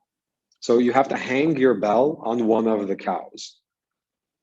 So you're hoping that you're going to find the cow that all of the other cows are going to follow. Because then when you go back, you listen for the bell, ding, ding, ding, ding, ding. You go, you find that one cow because you can hear the bell, and then you find all the other cows. So yes, it's basically the cow. And I don't know about you guys, but if I were a cow, I love this picture. If I were a cow, this is the cow I would follow. I mean, look at him. He knows what he's doing. He looks like he knows where he's going. He's the leader one, right? Yes, the leader. Absolutely, the lead cow, the bell cow. Okay, so how do you find the bell cow? Well, the different parameters that go into influencing, how these different segments react to each other, how word of mouth works, digital area, who shares who likes who's commenting on whose page, right? So there's a whole bunch of links and connections. And a lot of it just comes down to 3 main points: lifestyle, influencing power, and socioeconomic status. Okay? Is your lifestyle a lifestyle that people want to have? So is your lifestyle aspirational? I want to live like that guy, right? That's lifestyle. The second one is pure influencing power. So are you a natural leader? Do people ask you for their opinion? When it comes to the dairy products, I tend to ask actualizers. When it comes to business success, you're asking definitely a salatzor. So if you want to know about anything about business success, you're not going to ask a partajananj or a chishtov, you're going to ask a salatzor, right? They are that leader. And socioeconomic status, money. So money and the economic status obviously is important when it comes to influencing power. So these 3 are sort of the bigger categories of what falls into. So if your lifestyle is aspirational, if you have leadership qualities, and your socioeconomic status is, upper mainstream or higher, then you're probably an opinion leader. Okay? So what that looks like is something like this. There's an actual numeric value. We can quantitatively measure the impact of each of the segments on the rest of the segments. And again, imagine, go back into the segmentation, go back into the data that we have, and go back into the different segments and how well we know who they are. It's very easy to find a mathematical model on how to connect the different segments and how they act and react. Okay, and actually creates a quantitative number. So for example, let's say the target is balancers. If you target balancers in this scenario, you will be able to reach 59.71% of the parents. Okay, the reason why you do this is because if balancers are only 16% of the market and you have 25% market share already, doesn't make sense to target balancers only. Yes, it does. Because by targeting balancers, you're going to get a broader range of all of these. And I'll show you how that exactly works in terms of messaging, right? So this is a beer company in Russia. So this was for a beer company in Russia. So how it works is the following. Let's say you have 3 segments and you can't decide which one to target for that beer brand in Russia. All right, so okay. So my first target is progressive intellectuals. That's my potential first target. There's 1,319,000 progressive intellectuals in Russia, which is 2.4% of the market. Okay? So what is their attention point? By attention point, what we mean is insight. Same thing. Attention point, insight. In this case, their insight, and this is a societal insight, it's not a category insight, it's not about beer, but their attention point is, I mustn't take the blue pill and become another pawn. Developing and expressing my uniqueness is key. So progressive intellectuals are like Gara Parakiner. They're our Gara Parakiner. They want to be unique and they want to express that uniqueness. They don't want to be just another gray statistic in the blur. Okay? So if you want to sell beer to them, the message that you need to create based on that insight is fulfilling my intellectual and artistic capabilities. So that intellect and art is the space, the area where you would position that beer to get these guys. Okay? Then you say, okay, if that's my core proposition, that's going to be my offer or my message. What percentage of the population is that message relevant for?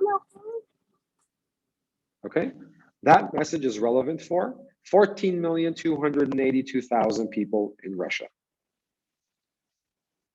That message, just the message, fulfilling my intellectual and artistic capabilities is relevant for 14,282,000 people in Russia, which is 26.2% of the population. Then we add the 2.4% to the 26.2, and you get your total impact of 28.6. So 28.6% of the population in Russia will be impacted by fulfilling my intellectual and artistic capabilities, that messaging. That messaging is based on the insight, which is based on the segment. Are we clear on how that went down? I want to see this for your project. Cool? Let's look at the second segment, fulfillers. Fulfillers are sort of like Sia Margir, kind of, closer to our Sia Margir, okay? So there's more fulfillers than progressive intellectuals, so 2.7 versus 2.4. Their attention point is, I must be successful in everything I do. I can't fall even a half step behind. Go, go, go, go, go. That's their mindset, go, go, go. The core proposition there would be making my move full speed ahead. So if you want to sell beer to fulfillers, your proposition is going to be making my move full speed ahead. Now you can already see that making my move full speed ahead, what campaign you can create on that platform versus what campaign you're going to create on intellectual and artistic capabilities. It will be completely different. The beer packaging will be different, the label will be different, the campaign, everything will be different. It's a completely different thing. So you're already split into 2 different vectors and you have to choose. Well, making my move full speed ahead, how relevant is that message for everybody in Russia? Well, it's relevant for 13,919,000 people would total of 25.5%. And if you add the fulfillers 2.7% to the 25.5, you get 28.2. So what this means at this point is if you choose progressive intellectuals or fulfillers as your target, your overall impact is going to be the same. 28, 28. More or less 28.6, 28.2. So at this point, makes no difference almost who you target in terms of how much money you can make. Let's look at the third target, authentics. Authentics are a little bit more Parta Chanashner area, okay? So authentics for them, the key tension is with all the rapidly changes in the world, so the world is changing fast, I feel like I'm losing touch with my roots and who I am, with what's important. So family, so there's that roots, the grandfathers, the great grandfathers, you know, just very rooted, very grounded, very on the ground approach. For them, the core proposition would be being in tune with the times, but staying true to myself. So authenticity, like true authenticity, would be the driver of the beer in that scenario. So that message of authenticity is relevant for 37.9% of the population of Russia. And the total comes to 40%. So that message is relevant for much more people in Russia than any of the other messages, which means in this case, authentics will be our target group. Because by targeting authentics, by creating campaigns and messaging based on authentics as my core, as my brand ambassadors, as that middle of my core segment, you can impact a much, much broader range of a group of people. It goes up to 40.7%. Clear? Armin, go ahead. I just was wondering, is there any relevance at this stage to, let's say, considering the market gap? For example, we say in this part of the market, no one is like targeting, I don't know, influencers. Let's do that, not going for the authentics that everybody else might be, or there might be a lot of competitors in that segment. Yes and no. So at this point, I would say no. It's a little bit too early. That would come later. What you would do is, after any process, so you do the orbiter, you do the dashboard. So after any sort of activity or any process that you do, and you feel comfortable with the results that you got, so your team is looking at the screen, and you guys are saying, well, this looks good. We feel like this is the right area. You would run a reality check. Okay. So the reality check that we usually run, it's threefold. So it's very simple. It's meaningful, deliverable, defendable. Meaningful, deliverable, defendable. So after everything you do, you need to stop and ask three questions. Is it meaningful? Meaningful means, is it meaningful for my target group? Is it meaningful to my consumer? Is it defendable? This is where competitor comes in. Can I defend this position? Right? And deliverable. And deliverable means that, is this something that I can promise and actually do? Because once you say that I am going to be authentic, like Miller, the beer in this part of the world cannot be authentic. They can't deliver on it because people won't believe it. Their position is too off, right? HSBC cannot be positioned as patriotic. It's just, we won't believe them. It's not deliverable. They can't make that promise and then deliver on it. It's very straightforward. Okay. Meaningful, deliverable, defendable. That's your reality check. Okay. So here's another example. Again, same scenario. You run through family. This is about vacationing. Andrej, you have a question. Go ahead. Yeah, thank you. I wanted to ask, is it possible to cultivate a strategy that, of course, we know that we have our target group, which in this case, in the previous page was authentic group.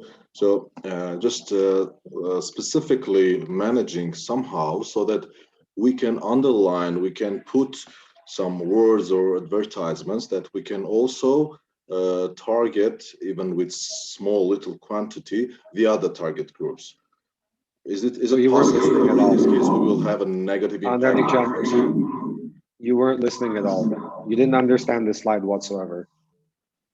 I'm saying we are targeting this group, but in case, is it possible just at the same time to put some? John, you weren't listening at all, because by targeting authentics in this scenario, the green scenario, by targeting authentics are only 2.8% of the population. You can see the number below it, right? Okay. So by targeting authentics, their insight is that, and their core proposition is authenticity, being in tune with the times, staying true to myself. That is specifically targeting authentics, period. Correct? If you run a campaign based on that proposition, 37.9%, one row below, 37.9% of the total population that is not authentics will still buy your product with that message already. Yeah, I understood that point, but what if we just implement somehow a little bit, I don't know, attractive suggestions for the other groups? I mean, why would you, if you already have 37? But why? Why would you do that? What would be the reason? Just like for being more attractive and having more than 37.9%. Somehow to attract the other groups also. I wanted to understand, is it going to be negatively having negative impact on that? Yeah, if we do so. If you try to be everything to everybody, you will be nothing to nobody. You can't be everything to everybody. So I'll give you a couple of, there's a really good saying. The art of positioning is in what you sacrifice. So once you start talking about where you want to position your brand, the first question that needs to come to your mind is, what am I going to sacrifice? If you're not sacrificing anything, you're not positioning. You have to sacrifice. There's no other way. So you have to. If you want to own a mountaintop, then own the mountaintop. If you try to fight on 10 different mountaintops, you will lose all of them. So being specific and narrow, this is the point. Yeah. But this model, and again, it's the 21st century, guys. So your message that you create will be heard by much more people than just your target group. But you want to create your message to a specific target group so it has emotional impact. You're saying something. It's not just a beautiful picture. That picture actually has a message. You're saying something about yourself. What you're saying needs to be based on a specific target group. Or else you will be saying nothing. Okay, thank you. Makes sense? That's the art of marketing. You have to position. Once you position, you have to sacrifice. It's like a bell curve. So the world is a bell curve, right? You guys know what a bell curve is, right? Where it goes like that and everybody falls in the center. Right? There's outliers, but the majority fall in the center. When it comes to bell curve, what you want to be, think about it that way. When I walk down the street and I ask, do you like, what do you think about Don's, the glasses? What do you think about Don's? And somebody says, oh, I hate Don's. I hate that brand. That for me, that's positive. Because if somebody hates it, that means somebody loves it. What worries me is if you're indifferent. What do you think about Don's? I really don't have an opinion about Don's. That would worry me extremely. Extremely. You understand what I mean? Yeah. So because if I can get some people to love me, great, awesome. And if the people that hate me are far away on the map, they're in a different area of the map completely, which is normal. If you target Salatsov, if you target Garaparakij, then the Cheshtovner are going to hate you, and they should. If they don't hate you, you're not doing a good enough job targeting Garaparakij. You understand what I mean? Yep. But then, if you see that there's another market in Cheshtovner where you need to have a product there to sell, then you open up a second brand. So Don's, then we'll do Jujup, and we'll sell it to that group of people. You understand? So you don't have to go after the same target with the same brand. That's why you have portfolio. That's why there's Fanta, that's a little bit more teenagery and more young. Then there's Coke, and then there's Sprite, which is a little bit more sporty. So all of them have a specific reason why they exist for a specific target. But you can't go after everybody with everything. That's not how it would work. You have to kind of focus. And if you feel like there's a gap in the market that you want to go after, and your brand is very far away from it, use another brand. So, Portfolio. yeah. So So I then you can do portfolio assume, approach. yes, excuse me. I can assume that it's much better if the same company doing this business in the same industry, it's much better solution just to manufacture a product or service specifically targeted to authentics, fulfillers, and progressive intellectuals. Yeah, it's much better. Correct. Usually what I would do is when it comes to like innovation, so we're saying that we want to create a new product or it's a new company or we're thinking about a new product, then you would come from a targeting approach. You would say, you would fix the target first, and then you would come to the product instead of having the product and then coming to the target. Make sense? Like if Coca-Cola wants to innovate and they want to come up with a new soft drink, then my recommendation would be pick the target group first and then come back into what the soft drink should look like or what it actually is, the product. Is it juice? Does it have gas? Is it sugary or not sugary? So all of these different questions can be answered if you know who your target group is. Instead of sitting in a group, like in a room full of 4 people, like you, me, Armen, we sit together, we say, well, this is a good idea for a product. That's one approach. The other approach is saying, forget that. There's a lot of authentics. Authentics are growing. That part of the market is going to grow. There's going to be a lot of money there. So what can we create for that segment that will make us money? That's a much better approach, in my opinion, because it's human-centric. You're coming from the human-centric approach versus the company-centric approach. And marketeers, especially now with all of the data and all the digital information that's coming in, you want to be as human-centric as possible because you can. There's so much information coming that if you're not using that information, you're probably not doing a good job. 1980s, it was different. 1980s, you would think about the product, give it to an advertising agency, they would think about a creative way to sell it and then push it into the market. There was no other way. There's no internet, so there's no information flow. There's no other tool. But now, I mean, if you're not using the human-centric approach, then you're doing marketing like you would in the 1980s.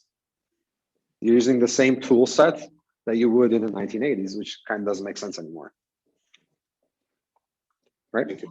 Yeah, thank you. Okay, so let's get to, so just like influencing patterns, I just said, so different aspects of your life, you would have different segments that would be your primary segment or your target group.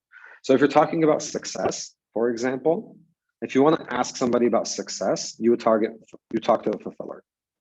Fulfillers are, so that's what I meant. If you're talking about intellectual fulfillments, you would talk to an alternative, or in our case, a Galaparakis. Enjoyment and entertainment, Chardonnay Girl, Siamarg. If you want to just go out and have fun, you do whatever Siamarg is doing because they have the most fun. It makes sense, no? It's very straightforward. If you want to protect and nurture, so about kids and protecting your kids, it's actualizes because they're most in the know. And it's very simple. It seems very simple. The complication is the algorithms that actually quantify exactly the percentages of the impacts. And that's where the real money is. So how do you quantify all of this? But it is quantified. So all of this is data-based. And that's the awesome part about everything that you do in the 21st century. There's always data. Miran, go ahead. That's a question. So this message is targeted, for example, to fulfillers, yes? And it impacts more people because they see that message and want to be like fulfillers, or they're actually see fulfillers. Because another approach is they see actually fulfillers using that product, and it's kind of network effect, yes? It's both. So it's actually both in this scenario. So if they take a selfie and they tag your brand, and that person is a fulfiller, then everybody who kind of looks up to the fulfiller as aspirational, then all of them will then shift into becoming your consumers, of course. But it doesn't have to be direct. It could also be indirect. And the indirect approach is that you create a campaign, an advertising campaign for fulfillers. And if peacocks and revitalizers and balancers and Chardonnay girls, so all of the segments that are below them, if a peacock sees the advertising, they'll like it and they'll still buy your product. So it's both the direct word of mouth and the indirect via messaging. Like with iPhones, I'm thinking everyone sees the brand of the Apple, yes, in the back, probably they also want to get it. Exactly. Exactly. Cool. So I wanted to show you this example because it's a pretty cool one, politics. And politics is a little bit different than business. Can you guys tell me why, in terms of segments, targeting, what is the key difference between choosing target groups in a political aspect and choosing target groups if you're a business?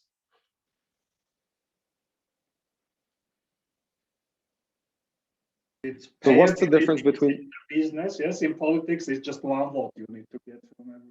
Exactly, Miran, good job. Exactly. So in business, when you're making money, somebody has $20, somebody has $100. So the value of each individual person is different when you're a business. But the value of each individual person is exactly the same when you're in politics, because everybody has one vote, right? Now you can understand what kind of craziness that creates. It's just a whole different way of looking at it, but it's all still same based on the same segments, same targeting. So this is an example from 2006. I'm showing you older examples again because the newer ones are confidential, but this is a really old one. So there's left and right. The left is MSP, so the red, right? And the right is Fidesz, so the orange. And the middle is undecided. Okay, so that's how you read the left to right. And then up to down. On the right side of the slide, you'll see that there's letters. D, J, F, M, A, M. Those are months. So D, December, J is January. So December, January, February, March, April, May. So it's 6 months. 2-2-month split, 6 months. The election is in May. Okay, and we are now in December. This is the scenario. This is the case study. We are now December. The election is in May. And this is the map I see at the moment based on my target groups, based on the segments. So all of the segments are poured into this map. Okay, now here's the cool thing. Whoever's in the red or the orange, I don't care about them, because they are already making up their decisions. They already know who they're voting for. Who I care about is the undecided. Okay? So the undecided is where the actual fight happens. That's the battleground. Now, when it comes to undecided, and this is really, really important, the earlier people make their decision on who to vote for, the more intellectual they tend to be, the more informed they tend to be. And the people who are making decisions on the last day, like they're walking into the poll and they don't know who they're going to vote for yet, they tend to be the least informed. All right? And again, this is very crucial. The reason why it's crucial is we had to shift messaging throughout the 6 months and actually bring it lower and lower and lower. We had to oversimplify and oversimplify and oversimplify, because when you're in December, the only people that are making a decision in December is modern idealists. That's when they're going to make their decision on who to vote for. So in that December, January area, the discussions and the messaging that we were putting out from the political party was a little bit more conceptual, right? It's like capitalism versus socialism. Our theory and our vision for the growth of Hungary is this. Hungary needs to become more The GDP split needs to look a little bit more like this. So it was more this conceptual and ideas, right? Because that's how those people make decisions. They're smart, they're intellectual, they understand it. When it came to February, March, so we're getting closer to the elections, those people that are making decisions then are the people that are less informed. They're not the most less informed, because that comes later, but they're sort of making their decisions. So for there, what we did is we had him talk about like the 10-point plan. This is the 10 things that we're going to do. Promises. It's a lot of promises at that point. In the first stage, we don't make promises. We talk about concepts, vision, concepts. Second phase, we start talking about promises. So these are the 10 things that I promise I'm going to change. So we started when he was going out, we told him not to wear a tie anymore, for example, right? So if December, January, he looks extremely like presidential almost. February, March, we told him to get rid of the tie, right? Makes sense. And then when it came April, May, which is like the last month and a half before the election, no tie. He would even take off his jacket during speeches. Take off his jacket, you roll up your sleeves, you go into the people, you high five people, you kiss babies. So basically a bunch of populism. So the majority of the populism was shoved into the last month. Okay? Because at that point, the intellectual had already made up their decision 3 months ago. And we already covered them by covering the intellectual components way before the election actually happened. Does this make sense?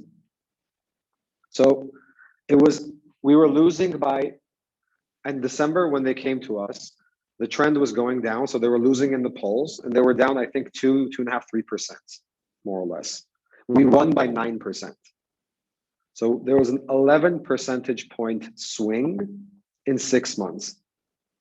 And again, this is just a broader sense, but you can understand that if we're creating messaging for du티fuls or fearfuls or hot-headed youth or kings of their castle, you already know the Armenian segments and how detailed and how specifically you can hit exact tension points to get all of the messaging that you want out there and start collecting votes.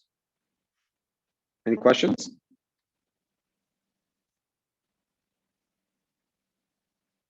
And Miran, one more thing.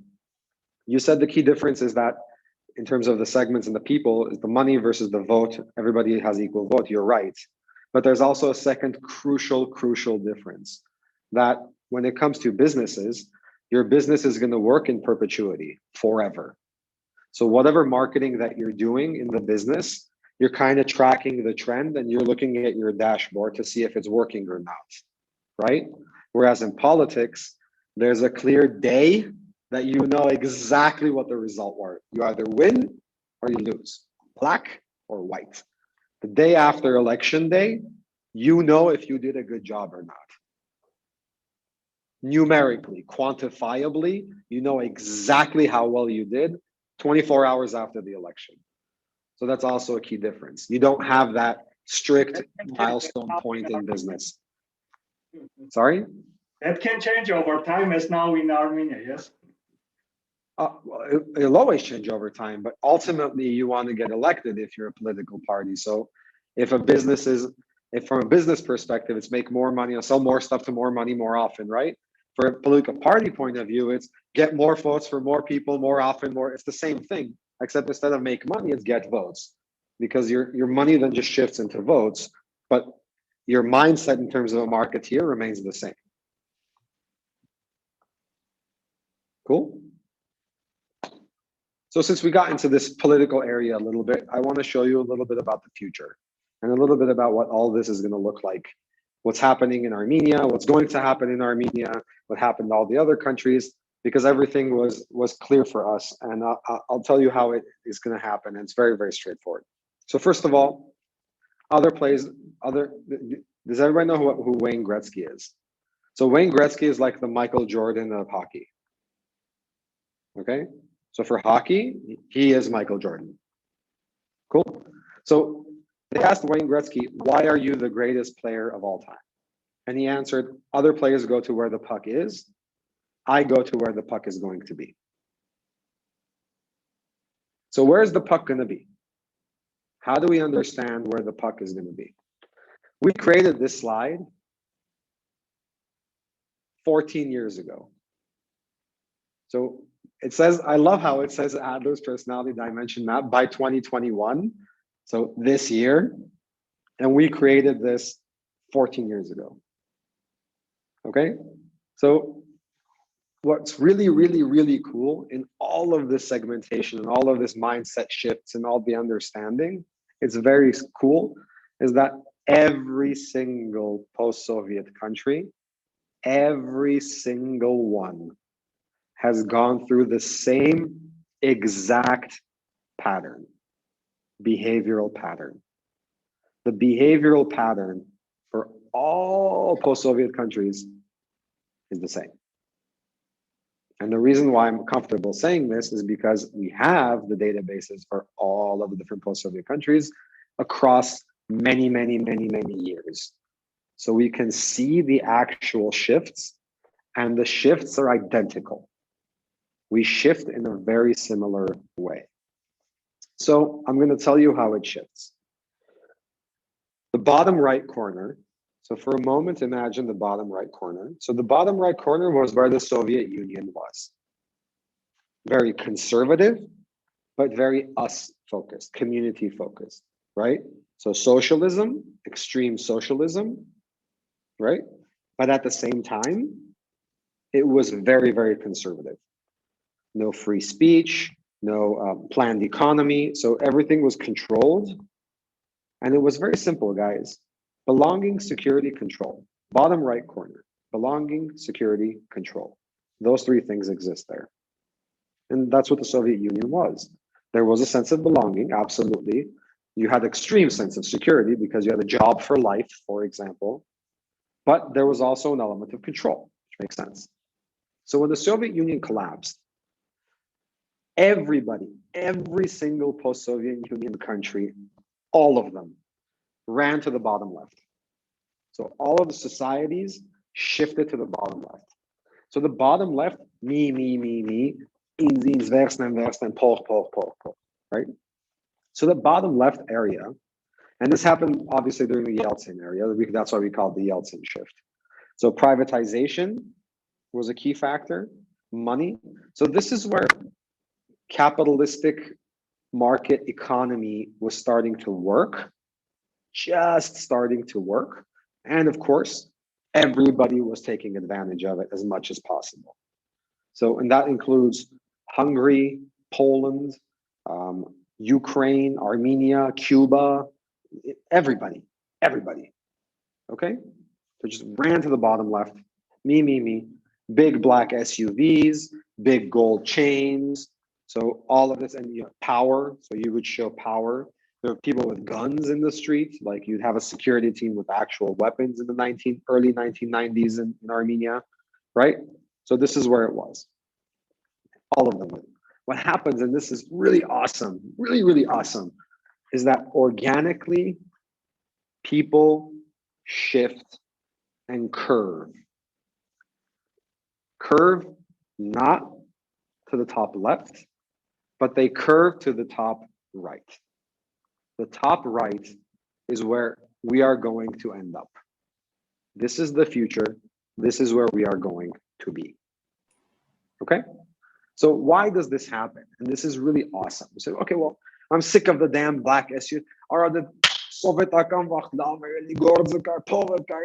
This is the type of discussions you start hearing.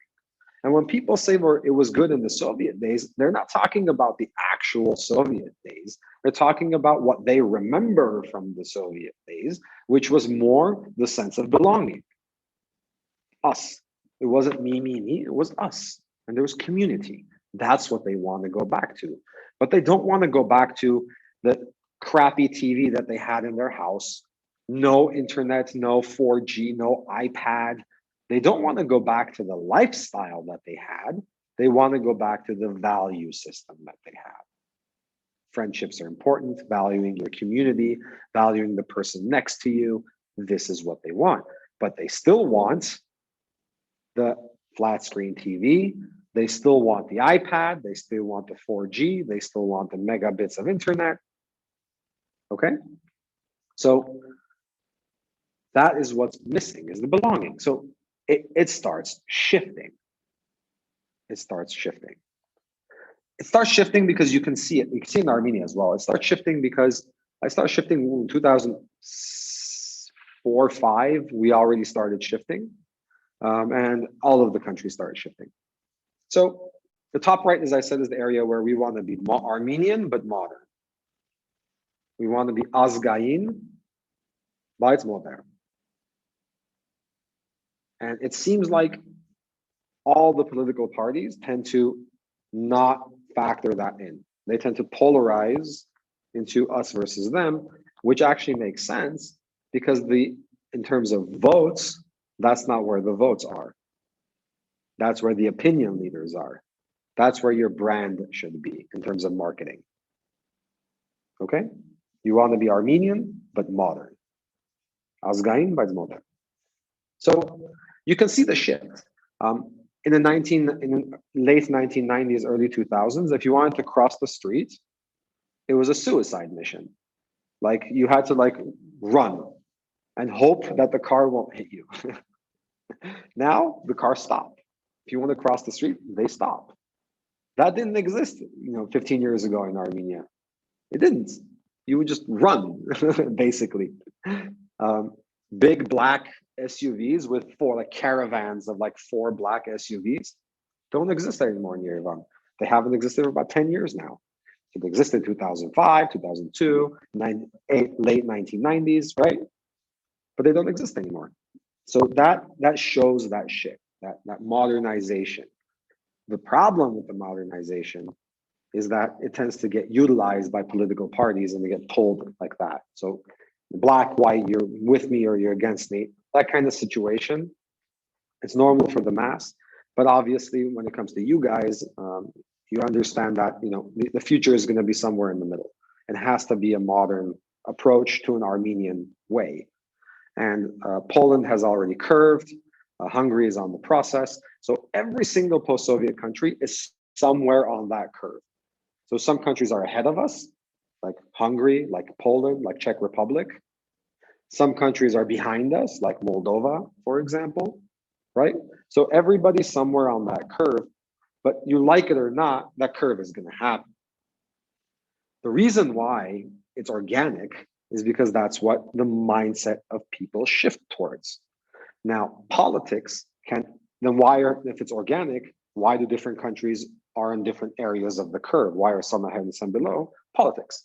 So the internal culture and the political atmosphere of any given country can accelerate the curve or decelerate the curve, but they can never stop it. It's going to happen, and it's happening. So it's inevitable that organically that's where you're going to end up.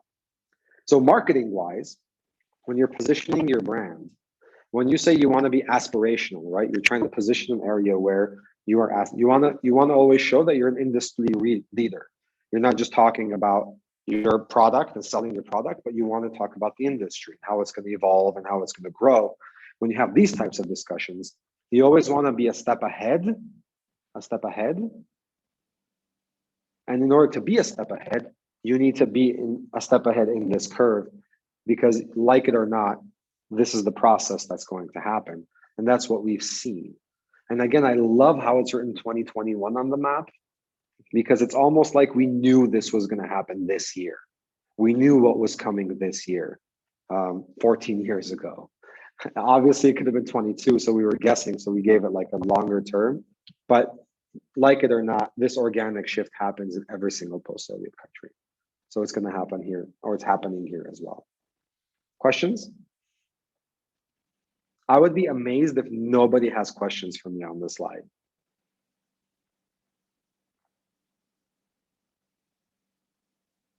No one. Opinions. What do you guys think?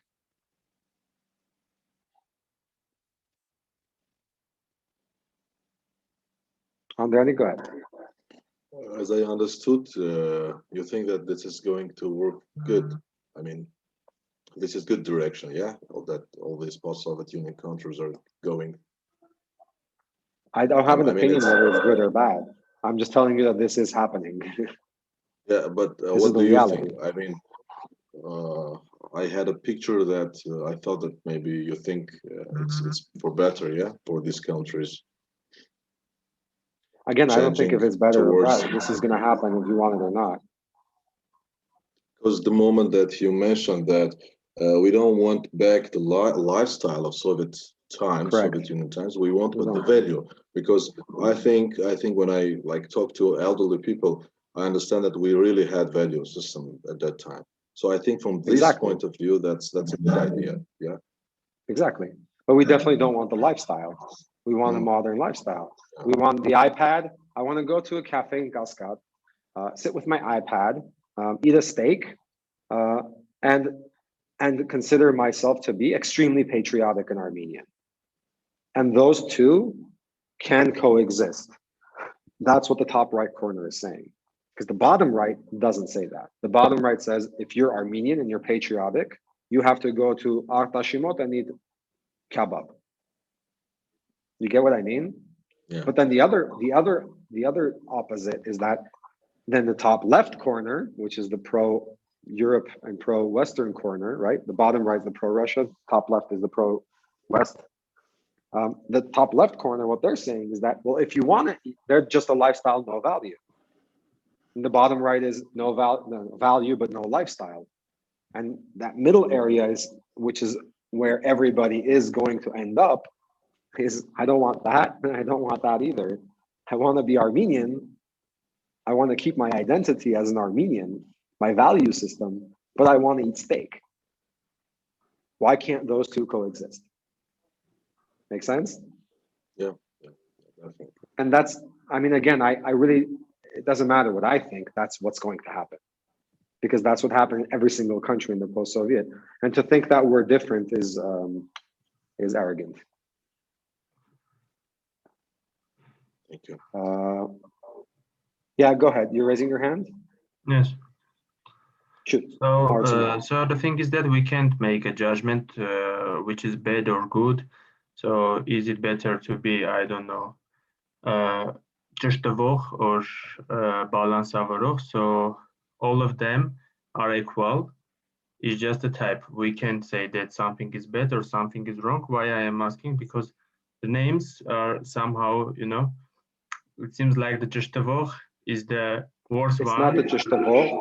It's not a ճշտվող, it's a ճշտով. ճշտով. Okay.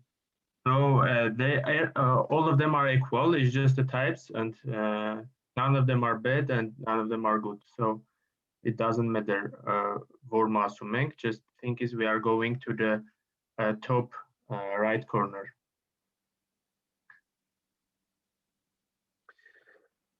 Society is going towards the top right Yes, corner, I whether you understand like the it or part. not. I mean, So if our society is going to the right corner, it's not a bad thing or a good one. It's just the fact. That's it. it's if you want to make money, and you're taking to in Armenia and anywhere. But if you want to make money, you have to take into account millennials and Gen Z, right? So those two generations, although they might not be the most profitable segment now, they are the ones who are going to be opinion leaders. So, and if you take into account millennials and Gen Z, you're going to end up in that top right corner. Because although my parents might not see it, that we curved all the way to the top right corner, when our kids or the person that's 18 now, when they become 50, we are going to be in the top right corner. So if you look at marketing strategy and where you want to position, you want to somehow capture that top right corner area, because that's where the next generations are going to push us towards. Makes sense? Yes, it's clear. Thank you. Armen, go ahead. Actually, you answered my question. I was thinking, how can we relate this, like say, forecast to marketing issues? So as it seems, if you are trying to sell products or services in every post-Soviet country, it's more logical to target the upper right part of the like curve, right? Is it correct to yes, say? you're ultimately going to end up there. So, but you don't want to be too far ahead either. So you want to just be slightly careful. You want to be a step ahead of the society. So wherever society is now, you want to position brand-wise, you want to position like one step ahead. You don't want to be like 10 steps ahead, because that's way, like if you talk about Scandinavia as an example for Armenia, it makes no sense because they're, light years ahead. Are we going to end up at one point somewhere near the economic system of Scandinavia? Maybe, but that's probably 100 years down the line. It's so far away that it's way too far away for anybody to understand. You get what I mean? Yes, it's just to understand in which part of the transition we are, right, at the moment. Exactly. Where you are and you want to be, but you don't want to position where you are. You want to position 1 or 2 steps ahead. Because again, you want to position yourselves as the industry leader. You're not just, Dans doesn't just sell glasses. Dans is also the industry leader. It's an exporter. So when it comes to exporting in Armenia, we have an opinion. And not only do we have an opinion, our opinion needs to be heard. In order for that to happen, you want to position 1 or 2 steps ahead. You don't want to position where you are now. Inessa, go ahead. I wanted to share my opinion to what Harut asked. So I think that these different personality types and psychological features just help to make sure for whom your product is basically produced or to whom it should be targeted. I mean, is it really for the Jeshtovogner? Are they going to be able to pay for your product, or you basically do not have to spend a penny to advertise the product and reach it to Jeshtovogner type, for example?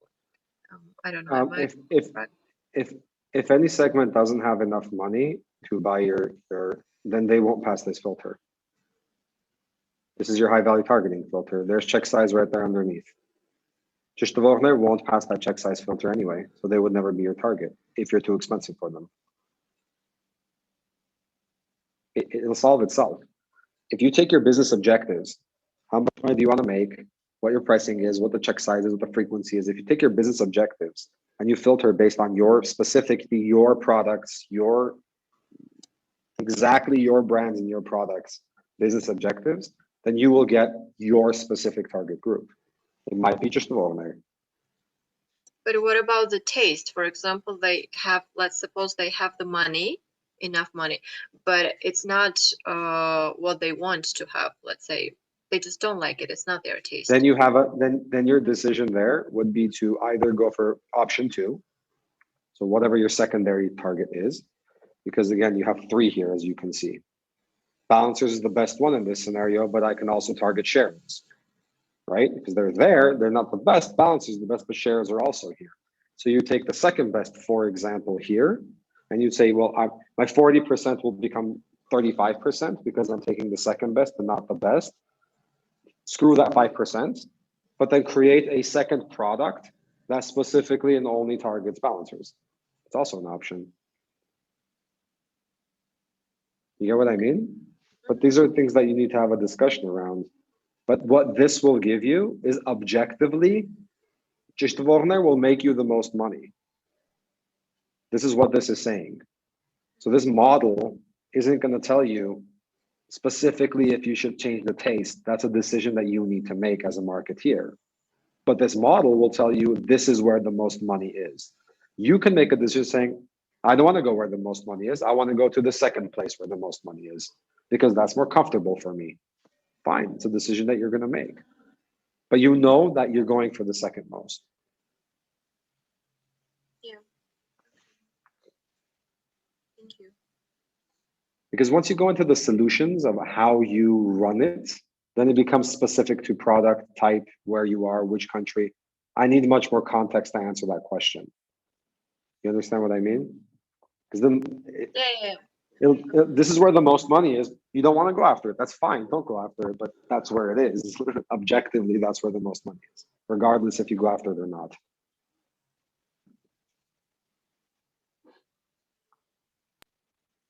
Any other questions, guys?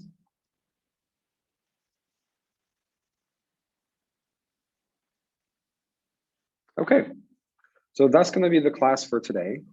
what I will do now is I'm going to stop sharing my screen. Okay. Here we go. So that was it in terms of the actual course and content that we had to cover. So we did segmentation, different types of segmentation. I showed you the behavioral and the psychographics that we usually run. We went through targeting, and we talked a little bit about mindset and society shifts, Putin curve, you know, that kind of thing. At this point, I would like to ask you if anybody has any questions regarding any topic, especially for the people that are not my students and are here as guests. If you have any questions about anything about marketing, just shoot now and we can have a couple of minutes of discussion around that and then kind of shut down and go home. Petik Karapetsan, go ahead. Thank you, Professor Avakian. I have two questions regarding lifetime value. The first question is, as I noticed, there are a lot of formulas to calculate LTV. So what do you think the most proper one is? And the second, when the defection rate is high, a company would have LTV client acquisition cost ratio below 1. What actions the company specifically need to change the situation? Okay, those are very good questions. First of all, before I answer them for the whole group, who knows what acquisition cost and LTV is?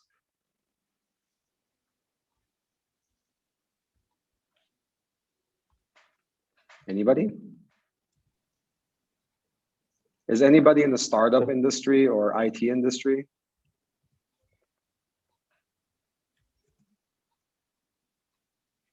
Yeah, okay. So acquisition cost is the amount of money you pay for one person to become a client. So usually these kinds of things are used as like SaaS, software as a service, or any type of IT company, because you have like you have a funnel, you have traffic, so the people that come in, visitors, and then you convert, and when they convert, so how much money do you spend for one person to come to your site and actually become a client? That's customer acquisition cost. LTV is lifetime value. So what lifetime value means is the amount of money you will make off of one user across their entire lifetime, across the lifetime of them using your product. Okay? And obviously, you always want to create a situation where your lifetime value is higher than your customer acquisition cost. If my customer acquisition cost is $20 and my lifetime value is $100, great. Every $20 I spend, somebody comes in and that person makes me $100. Is this making sense? Mm-hmm. Cool. So the question is, which methodology of lifetime value I prefer to use, right, Petik? And the second question was, if my acquisition cost goes above my lifetime value, then what do I do to rectify the situation? Yes, and yes, Professor Avakian, and I want to know if your acquisition cost go heights to your LTV, and it is because of a high defection rate, and what actions do need the company specifically to cope with it? I got it. So when it comes to lifetime value calculations and the methodology or the formula that you use, there's a lot of them, but the one that I prefer specifically is the one that calculates lifetime value as a 1-year number. I don't like the ones that calculate across multiple years because the risk really gets higher of you making a mistake. So usually what I would do is we would say, like for Hexometer or Hexact, that's how we calculate lifetime value. If you come in as a user for $5 a month, for example, I consider your lifetime value $60 because I do it across 12 months and I stop it. So I always assume going in that your lifetime is no more than 1 year. It's a little bit more restrictive in terms of marketing because it doesn't allow for me to spend a lot more money, right? Because the reality is probably more around $90, like a year and a half or maybe even 2 years, and it's $120. But I'm okay. We take like the more restrictive approach and we say 12 months. So whatever I'm making in 12 months is the lifetime value, and that's what I'm going to fix. That's the methodology we use. When it comes to the customer acquisition cost and lifetime value mix, it's a little bit complicated. You usually never want your acquisition cost to go above your lifetime value ever. Totally makes sense. There are cases where some, especially IT companies, are okay with their acquisition cost going above lifetime value simply because they're working off of user and not like paid user for them also has value versus only a non-paid user, has value. So like a company like Pixart only started monetizing like a year and a half, 2 years ago, but they existed for 8-10 years. So in that, basically in 8 years, all they were doing is just gathering free users. And now they're trying to convert them into paid users, right? So that's sort of the system. I'm not a fan of that system because in order for you to early on just say, screw the money, I want to gain users and then we're going to convert. In order to that, you have to have investors and VCs. Somebody needs to pay for the operations. Somebody needs to pay for marketing. And if you're not getting paid by the market, then it's a little bit more complicated because you have to get investors jumping in. I prefer bootstrapping. So I prefer having your own revenue generated. And then based on that revenue, you can then invest into different areas marketing and create some sort of growth and then add on a VC to accelerate. So that's the sort of system I prefer, which is more like the CRISP system. CRISP did that. They were already monetizing before the VCs came in. In that scenario, your acquisition cost should never, like if my acquisition cost ever goes above lifetime value, you fire your marketing director. That's the first thing you do is you fire the marketing team because that's just, it's a no-no, like absolute no-no. So to rectify the situation, I would fire the team. I hope that answers the question because it should never happen. Thank you for answer. No problem. Any other questions, guys?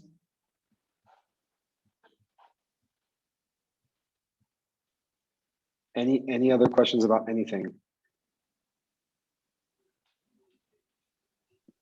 No. Not now. Okay, so before we sign off, I'm going to create a quick poll in this Zoom. So please, whoever has logged in that is not a student, it's just one question. So can you please answer this poll? And AUA has specifically asked.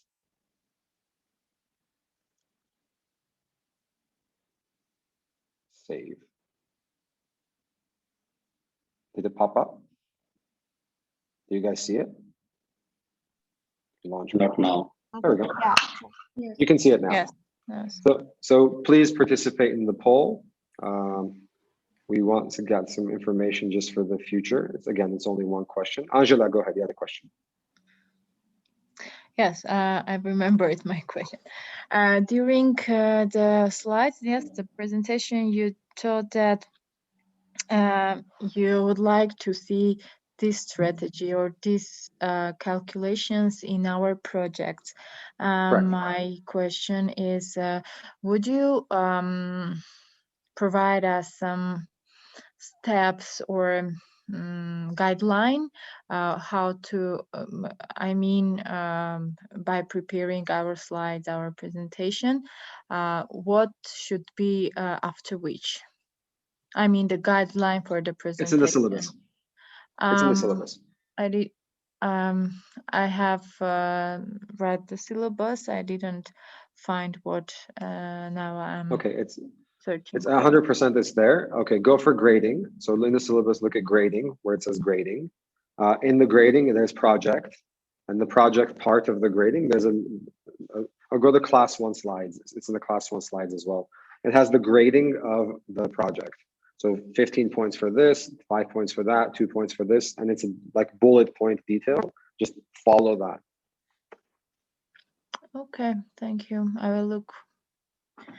No problem. One more time. All right, guys. I think this is This is good. Thank you very much. I appreciate it. Everybody on Facebook that was watching, thank you very much, guys. Thank you too. And thank you, Professor. Thank you very much. Thank you for the interesting materials. Thank you. Thank you. Bye-bye. Thank you. Bye. Bye. Have a nice weekend, guys. Bye-bye. Thank you. Have a nice evening. Bye-bye, everyone. who has office hours, stay. We have. All right.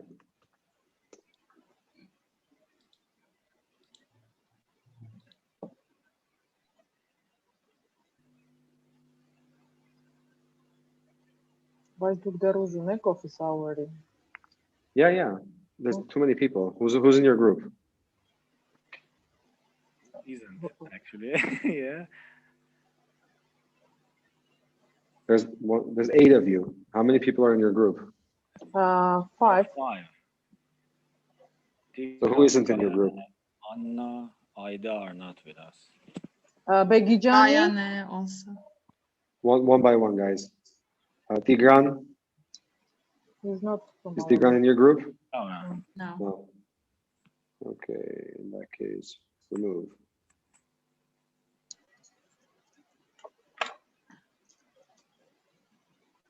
All right, better now. So it's only Tigran that's left. Aida, Hermine, Narine, Armen, Lilith, right?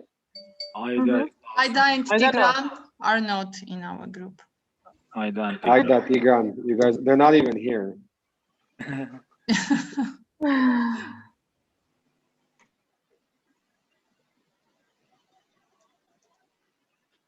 But it's still recording, by the way. Good point.